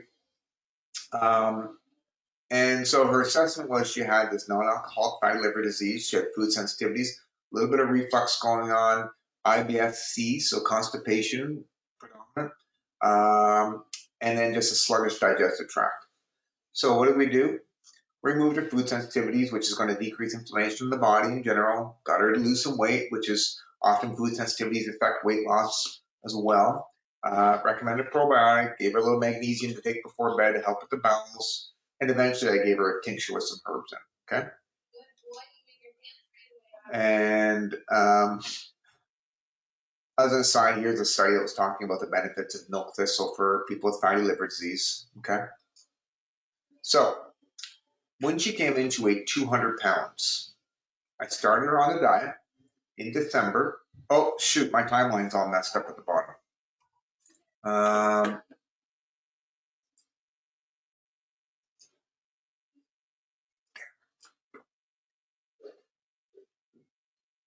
Okay, well, I'm gonna have to fix this. So I saw her in December, so this is supposed to be 2018. Okay, so we saw her. I'll have to double check on my days. The point is, started the diet. We took her weight after a period of time. She lost a bunch of weight, so down from 200 down to 192. So that weight loss, we saw a reduction in her liver enzymes in that period of time. Okay, sorry about the timeline, I messed up. Got to fix that for you. So her liver enzymes came down, and it corresponded exactly with when she improved her diet. So when her diet improved, she lost weight. When we changed her diet, her liver enzymes went down. Now, she wasn't taking AST, one of the other liver enzymes. There's two main ones that we checked, but she started taking it at this point. And normal is where I put that dotted line. Okay, so it's just her AST is normal, her ALT isn't, okay? And then what happens with a lot of patients is they're not compliant. She's driving her kids around all these various sports events. They're eating on the road, eating a little more fast food, not eating as well. She put some weight back on, not as much as she came in with originally, but she did put on some weight again because she wasn't compliant with the diet. Poor diet meant her liver enzymes went up. Both the ALT and the AST increased, okay?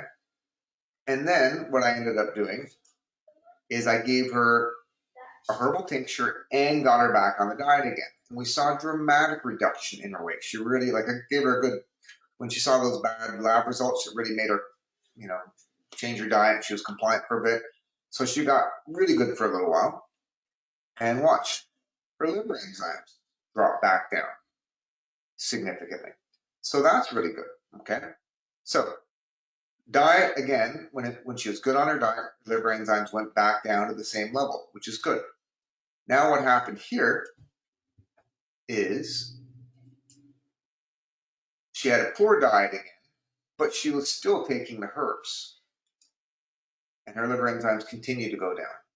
So what I would say is this is a great case because it illustrates, even though I messed up my timeline at the bottom, sorry about that, I gotta go fix that. What it shows you is that diet is really important when it comes to treating fatty liver disease. But even when they're not compliant with the diet, the herbs still have a beneficial effect on the liver enzymes. So I don't think people necessarily need to take the liver enzyme, the liver herbs forever. But for someone we're trying to get them under control and see improvement in these things, they do seem to help. And her reflux also improved, and her pain in the upper right quadrant improved when she was on them. So gentian is a digestive bitter. You guys know that. Artichoke is a liver herb. Coladoc also has some hepatoprotective effect, lowers cholesterol. Milk thistle protects the liver. Buplerium is a Chinese herb used in a number of formulas that has anti-inflammatory effects. We didn't talk about it, but it's another good herb. I just can't teach you every single herb. And then licorice is found in a lot of herbal formulas for hepatitis. And so that's a pretty cool case. I really like that case, with the exception I got to clean up that timeline for you guys. Now here's a case of viral hepatitis, okay? You won't see a lot of this in practice. I've only seen it a few times when I worked in Toronto at Parkdale Community Health Center. I supervised there for 10 or 15 years. I was a supervisor there, and I also supervised at the Sherborne Clinic, where it's a HIV and hepatitis clinic. And so here's, with viral hepatitis, there's a number of different types of people can get hepatitis B, C, D, E, but also other viruses can cause it as well. And it can present almost the same as any of the other causes of hepatitis. Usually people become jaundice and have a lot of serious symptoms where their skin becomes yellow because they can't clear the bilirubin, and their elevated liver enzymes are super, super high. But then when it's low grade, it can be, the numbers can be not off the chart. So with this, you want to improve the diet. I would say a lot of the same dietary changes I want to do with my other patients. Protect the liver. Antivirals would be kind of different than how you would treat the fatty liver, non-alcoholic fatty liver. Aminostimulants, and then you want to decrease nausea. So here's a patient who is a 36-year-old male. He contracted Hep C from IV drug use. Lots of digestive issues with it. He had blood work showed elevated liver enzymes. He had bloating, liver pain, was in a lot of discomfort. And in this case, we did dietary changes with him. And there's a Chinese patent called, in Chinese medicine, it's called minor bupleurum formula. And the Japanese Kempo name for it is called Sho Seiko To. I don't know if I'm pronouncing it right. And it has bupleurum in it. It also has Pinellia, which is a herb used for nausea. Codonopsis, which is called Puran ginseng. You guys will learn about that as well. Skullcap, which is an anti-inflammatory herb. Ginger, you guys know that. Licorice. Jujube, which is a kind of a calming herb and has some other properties. In chemical medicine in Japan, they've done a number of research studies looking at this particular Chinese patent or Japanese patent for liver conditions, in particular for Hep B and Hep C patients. And they've published clinical trials done on it. And these are a list of the studies done over the years on this. And they showed some significant benefits for it, okay? And so what they found is that it may improve liver function and also help reduce the risk of getting liver cancer, okay? So there's some very good studies, both animal and human studies on this. And with this, when the patient came in May, between May 28th and June 28th, liver enzymes were really elevated when I saw them. And then when we gave the Chinese formula, you can see their liver enzymes, and look at the difference here. See how their liver enzymes are at 1,000 and 600? Let's just go back for a second. Compare that to this non-alcoholic fatty liver disease. Their liver enzymes are at like 70, 50 to 70. And so, I'm going the wrong way, sorry. So when you look at 50 to 70, like this person, even with treatment, they are still above 100, right? So my non-alcoholic fatty liver disease, their liver enzymes are not that elevated, okay? So that's one of the things, like if I saw someone coming in with these types of liver enzymes of 1,000, I wouldn't be thinking fatty liver disease due to, eating too much sugar. I'm thinking there's a serious liver problem going on here, and it's going to be drug-induced or viral-induced. So here, give them the herbs, gut liver, and you see there was a rapid, and this is a matter of just in a 2-week period, and they didn't start any other treatments. And even before this, the liver enzymes were bouncing up and down. Like I only have that reading there, but even earlier on in the year, they were never below 500, at least with the ALT. And so that's kind of neat to see that rapid drop taking this herbal formula. And so someone's asked me a question. What tests did you do to test for liver enzymes? It's just a blood test. I didn't do the test. When I was working at Parkdale, they had their medical doctors and nurse practitioners there would do the tests. I wasn't doing the ordering of the tests. And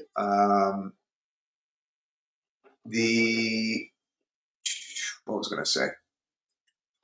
And he had a special hepatologist that he was seeing. Now, the problem with this person is because I was at a low-income clinic, where it was a free clinic, we gave him this stuff. He did great on it, but then he kind of disappeared. We never saw him again. And that sort of was one of the challenges where I really would like to know, is he still taking it? How is he doing long-term? I never got to have a long-term follow-up with him because he kind of just disappeared, even though he was thrilled at the benefits that he got from this. We just didn't see him again. Well, we did see him a couple more times after that, but I didn't have any other liver enzymes. In addition to this, his digestive systems improved dramatically as well. So I don't have a lot of experience treating Hep C, but there's a cool case. I think that's pretty neat. And you could argue, well, it looked like it was going down anyways. And that could be the case, but from his experience, he was dramatically, his liver enzymes, according to him, were dramatically improved, okay? And also, this is the bloating and the liver pain. So you can see we're using that MyMOP scale where 6 is bad and 0 is good. So his liver pain and the bloating was really elevated. So between June and July, I tried to follow that same thing. Even though we didn't have another blood test done here, you saw that his liver pain still continued to go down as well as the bloating. So even after this period here, there was a significant improvement in his symptoms. And presumably if his symptoms are improving, his liver probably was doing much better as well.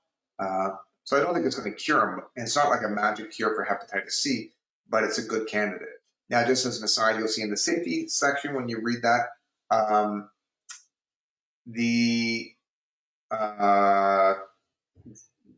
the standard treatment for some people with hepatitis is to do interferon treatment, but not everyone is a candidate for that. because it causes depression and everything else. But if someone does end up going on interferon treatment, you cannot have them on this minor glupleurin formula because it will make it worse, and it can cause what's a condition called pneumonitis, and it's an inflammation of the lungs, and it's a very unique side effect. And so there's an example of a combination of both natural and conventional medications could cause problems. Okay, often they can work together and have benefits, but sometimes they can cause harm, and that's one known harm. Okay, you guys, I'm curious, do you find these sections with the cases and the general approach, do you find this is a good way to go through this stuff? Because this is, I wasn't taught this way, but this is how I'm trying to teach from experience. Okay, good. I find it exciting. I just don't know if you guys find this interesting or not. So, okay, good. So gallstones, and appreciate, like, I'm trying to be honest about the things that I treat. And the other thing with practice is you learn all these different things, but like we don't have a huge dispensary. We have a lot of herbs, but we don't have a huge dispensary. Um, and so you kind of end up using the same things over and over again, even though you do practice individualized medicine. Um, you know, we don't have that many supplements. I always magnesium, probiotics, fish oils, you know, a bunch of standard stuff, a bunch of herbs, um, and it works for most of them. You don't have to spend a lot of money to get a little dispensary set up there. It's that whole 80-20 rule. Like you just buy the stuff that you're going to use 80% of the time, and don't worry about the stuff that you're not going to use very often. They can always get it somewhere else. Okay. So with gallstones, most gallstones consist of cholesterol. Okay, that's the most common cause. Now, if you had some blood disorder, you could have elevated bilirubin, which can also cause gallstones. So if you have hemolytic anemia, if you had like a number of other things where the spleen's enlarged, malaria, things like that, where red blood cells are being broken down, bilirubin. I'm not going to talk about bilirubin. I'm going to talk about cholesterol stones. So for most people with cholesterol stones, it's going to be diet and lifestyle related. When you're pregnant, you can end up getting cholestasis, which means like the gallbladder isn't stimulated very much. And I think that's the progesterone does that too. Like digestion just slows down in general. I know my wife complains about that, where she's like, she'll eat something, she's like, oh, it's there 4 hours later, just sitting in her stomach. And you don't tend to want to give pregnant women herbs in general if you can avoid it. So pregnancy, it's often associated, and so it can be someone who's healthy could develop them. Also, if you're not eating a lot, rapid weight loss can lead to gallstones as well. A bland diet. So coffee actually has a protective effect because it stimulates bile production. So if you have no bitters in your diet and you're eating a lot of sugars, I think that can increase the effects. Also with infections and hemolytic anemia, that's sort of more with the bilirubin stones, okay? And so the reason why people form gallstones is that your bile becomes super saturated with cholesterol because it's not pumping out, not making enough. And then the cholesterol just precipitates out, forms a little sludge, and then the sludge turns into stones. And then often it's asymptomatic because lots of people have gallstones without being aware of it.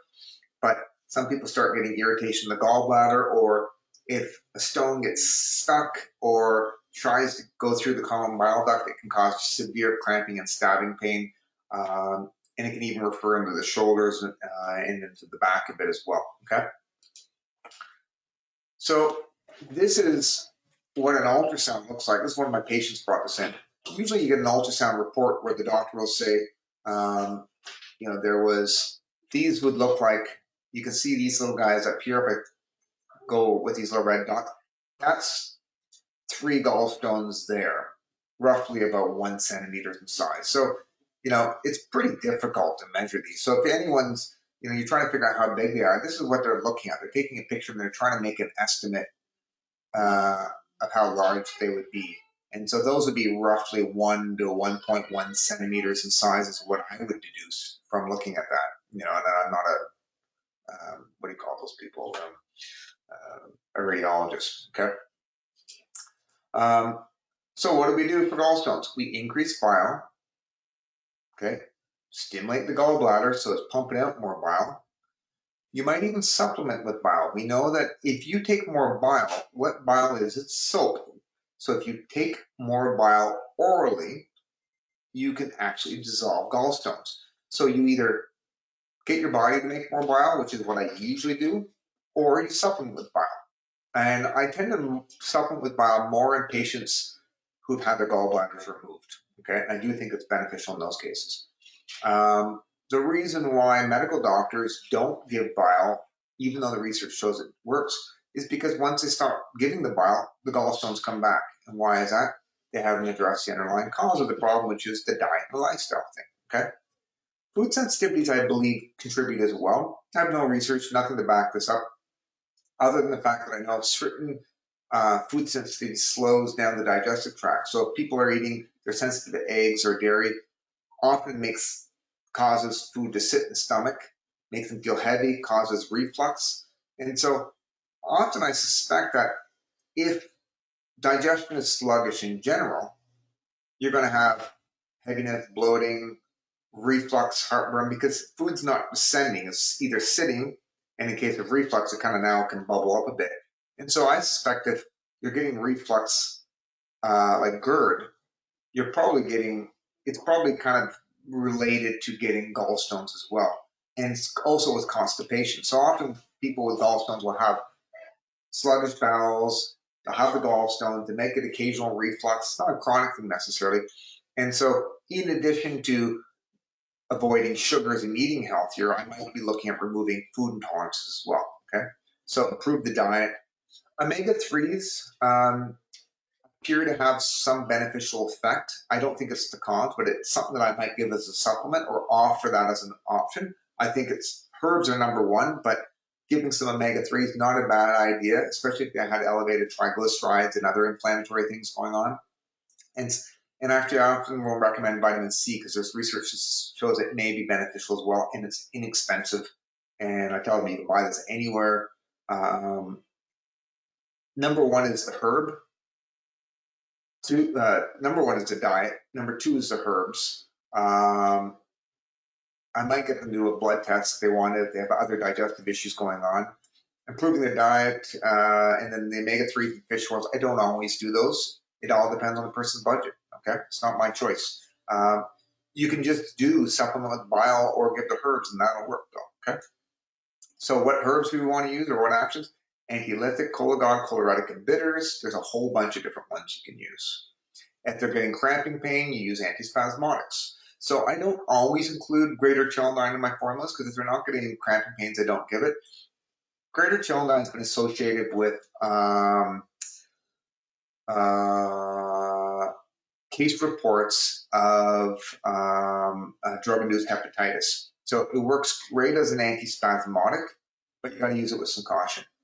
While jam is an antispasmodic, has some benefits for cholesterol, and it won't really cause irritation to the liver. Okay, peppermint oil might help as well. Antimicrobials under certain circumstances may be indicated, but the same things that I use, like boldo, gentian, in addition to working as an antilytic, they have these antimicrobial effects. Okay. And then finally, with the sluggish bowels, taking a little bit of flax and psyllium and chia, that fiber might help to bind up the cholesterol and pull it out of the system as well. Okay. So here's a couple of studies: role of diet in the pathogenesis of gallstones. This is the take home from that study right there. Excess sugar increases the risk. Low fiber increases the risk. Bad fats, fast foods, low vitamin C. And then the things that decrease the risk are low carb diet, fruits and vegetables, good fats, olive oil, fish oils, nuts and legumes, vitamin C, coffee. And you know what? That's the diet I usually get all my patients to work on anyways. It's like not low carb per se, more low processed carbs. I don't mind if people have carbs from like complex carbs. It's just the sugar and processed breads and stuff like that. I'm a big fan of for people to take a lot of. Okay, but if they're eating legumes and rice and brown rice and some grains, I'm okay with that, and sweet potato and things like that. And look at this. Nearly almost 1 million cases of gallbladder, almost 1 million gallbladders are removed every year in the United States. And think of how much money that costs. It's estimated to be $6.5 billion what it costs for all these gallbladder surgeries. And no one in North America who sees a medical doctor, when you see a medical doctor with gallstones, they almost always say, let's take your gallbladder out. In Europe, they tend to be, let's just wait and see what happens. And so the other thing is getting your gallbladder removed, 3,000 deaths per year, so 0.12% can be attributed to complications of getting your gallbladder removed and gallbladder disease, right? So, I'm not a big fan of that. And so so medical doctors say, oh, you don't need your gallbladder, just get it taken out. They're not being explained that there is a 0.1%. I know that doesn't sound a lot, but remember, when you're dealing with that many people per year, 0.1% is significant. Just like if 1% of people die from coronavirus, it doesn't sound like very much until you have 1 billion people who get it. And then, that's a lot of people around the world are dying, okay? The flu, I think I read, is the risk of dying from the flu is about 0.1%. Depends on the study. Jessica says something. This is why I'm here. It's so frustrating. Well, there you go. I agree, Jessica. That's what happened to my boyfriend's dad. They told him the gallbladder does nothing, so it doesn't matter if he has it or not. Yeah. And I would say every single person that I've seen in my clinic, and I'm tracking these people, but anyone who's had the gallbladder removed has some kind of digestive complaint. It may not be serious, meaning it could just cause daily loose stools, and they never had that before, or some pain or whatever it may be. But it's you need the gallbladder. It's ridiculous to say you don't need it. So here's a great case.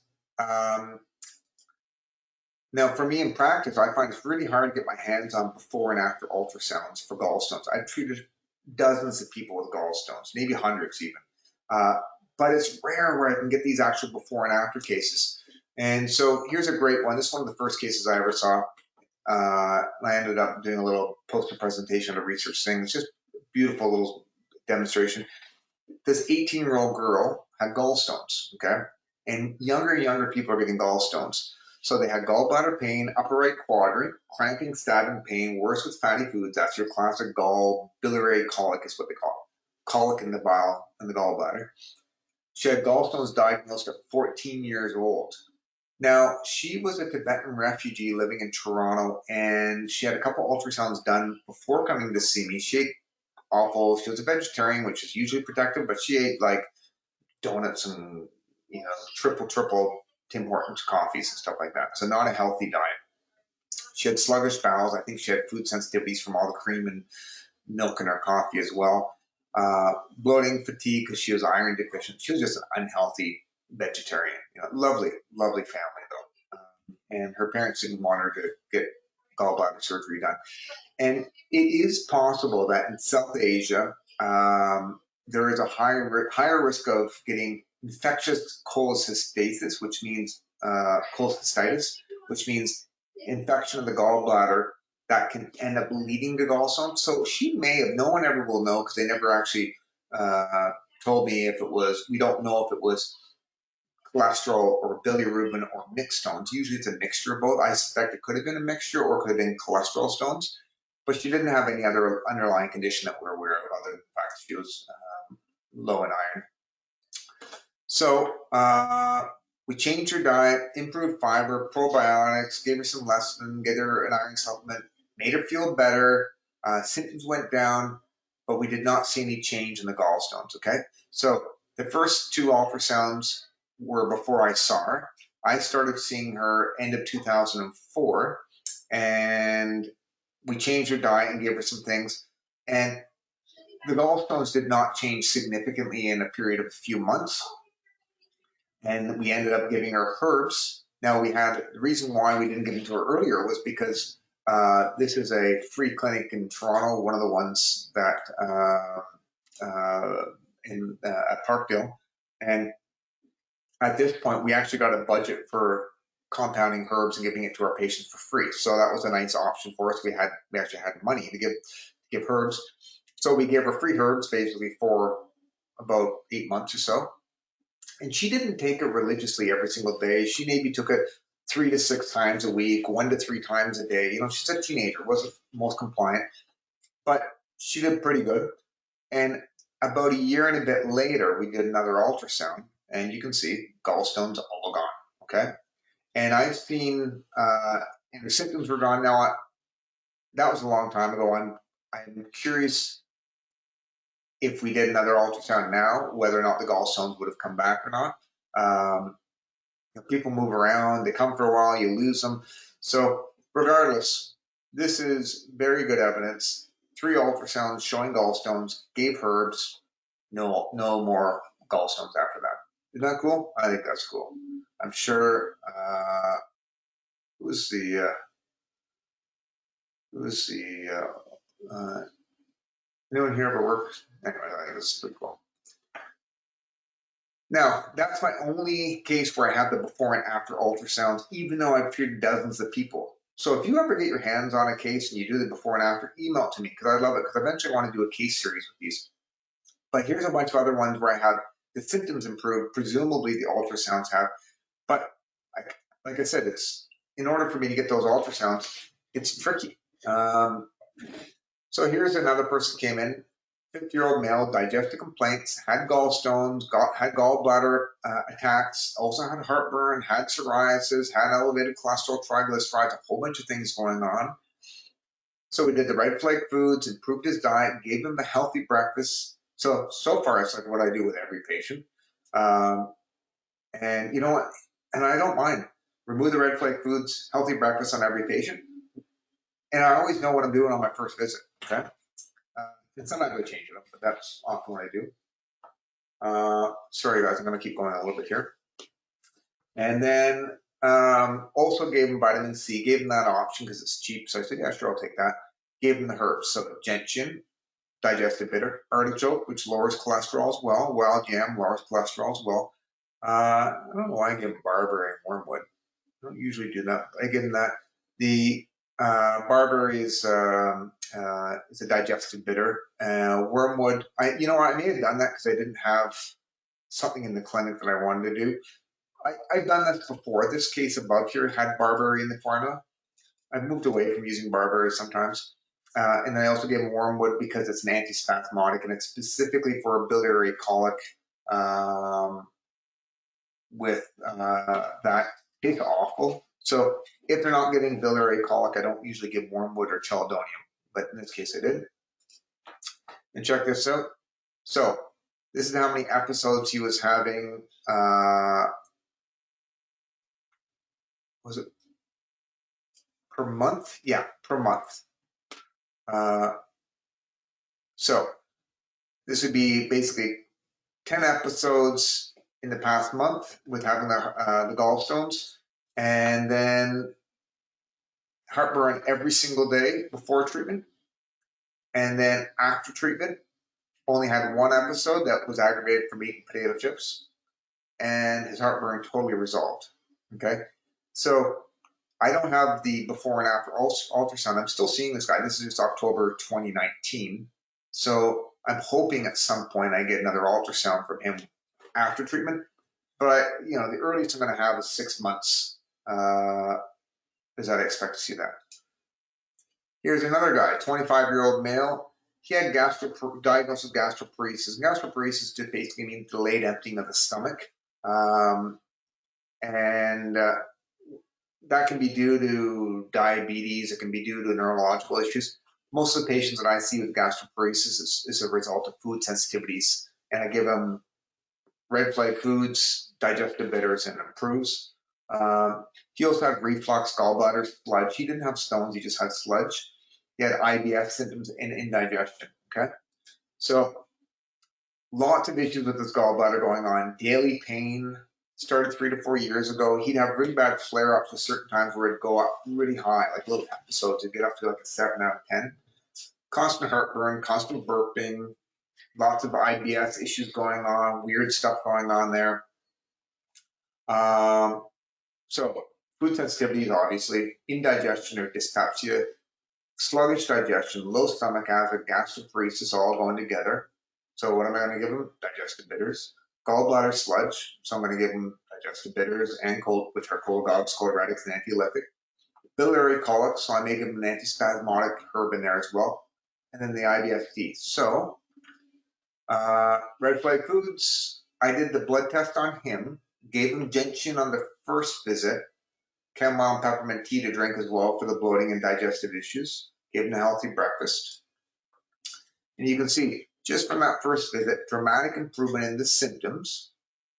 Okay, his heartburn, his gallbladder pain, and his burping have all gone down dramatically.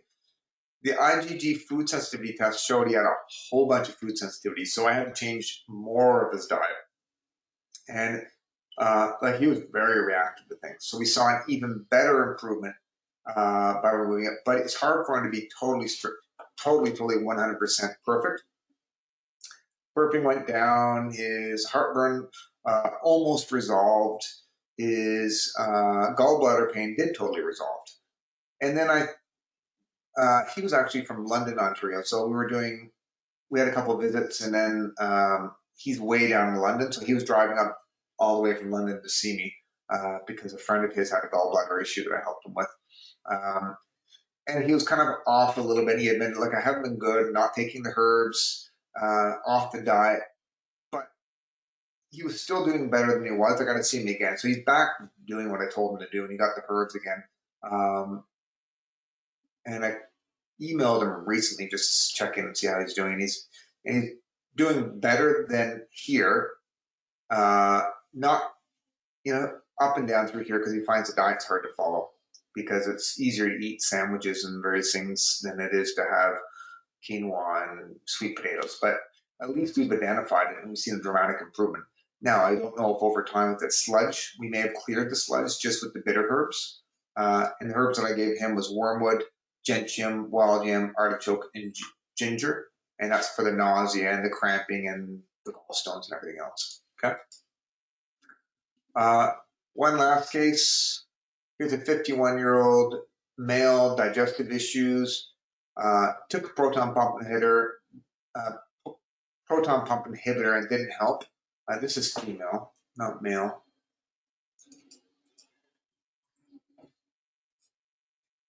So these acid blocking drugs didn't help.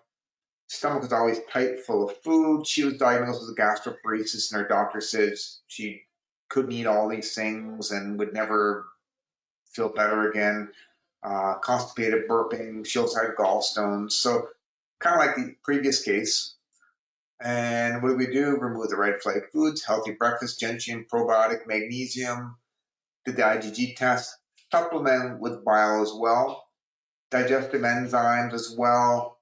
Dietary changes. You can see, look at that abdominal pain just basically totally resolved. And her bowel movements went from like 2 per week to having 1 daily. Okay. And so that's, again, you can't do this without changing the diet. And with this person, the only herb I was doing was gentian, and it worked beautifully. And we did supplement, I shouldn't use that name, Biogest is a, I gotta get rid of that because I'll get in trouble for using supplement names.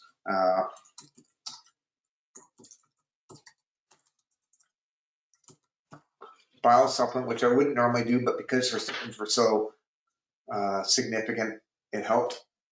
And now I called her recently. She's, people aren't perfect. She was doing really well, and then she's pushed it. She starts eating some of her food sensitivities, so she's gone up again now because I haven't seen her for a bit. So I told her, you know what, maybe you should come and see me. But she's like, yeah, I know what I have to do. I just got to do it. Just like someone who's overweight and you got them to lose 100 pounds, and then you follow up with them and they flip a little bit and they're like, yeah, I know how to lose weight. You taught me, I teach my patients how to lose weight and what to do, and then it's up to them if they want to follow it or not. Okay. What's this? I'm just reading what you said, Jessica.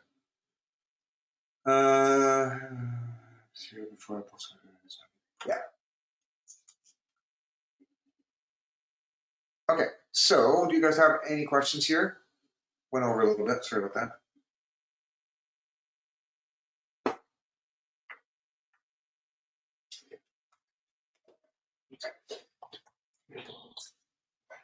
Just going to wait a second here.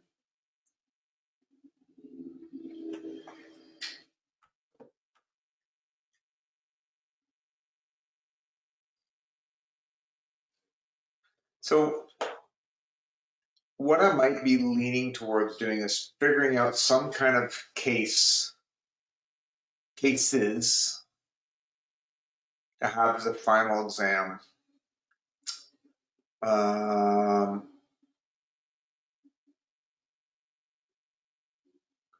I need to talk to administration, but I think that might be what we're going to have to go with if we can't get you guys together. And then you can use the notes. I'll probably just post the recorded. You know what I'm gonna do is I'm gonna post the recorded lecture for the safety one that I used last term now, and then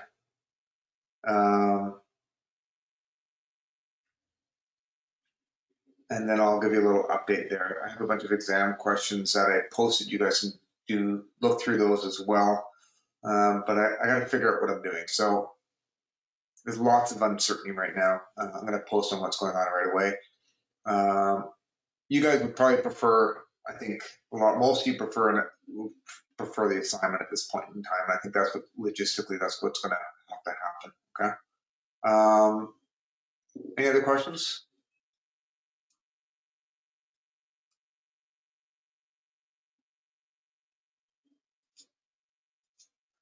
Good luck with the baby. Thank you. I hope I don't have to go to the hospital. Thanks, guys. So for now, I'll post the lecture. Maybe this will be the last lecture we have right now. I'm hoping it's a home birth. Someone just was asking. That's what we're aiming for. We did it last time, so we're hoping to do it again. So because I could then, I'm just going to assume the baby's going to be coming in the next week or so. So I'll post that, and I got to figure out this assignment really quickly and let you guys know. So I'll communicate on Moodle what we're going to do, and I certainly don't want to create any extra stress for you guys. Okay, so we got enough going on. Okay. And Olivia, you had sent me something about you wrote the supplemental exam. I was just checking. I haven't seen an email from them, so they may not have actually processed. If you've written a supplemental exam, they may not have been able to post the marks. If I can find out, I'll let you know. Okay.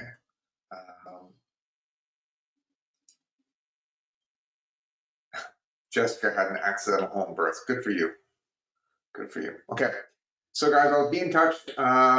Good luck with all this. Stay safe. Stay home, or don't go in public. We will all get through this exam thing and this pandemic in one way or another. Okay. So, do you guys have any questions? Let me know. Post it on the forum. And if you see me in person, because I won't know who you are, come and introduce yourselves to me at some point. And it'd be nice to make a connection with your names and some faces. Okay, so anytime you see me, come say hi. Okay. All right. Thanks, guys. Take care. All the best.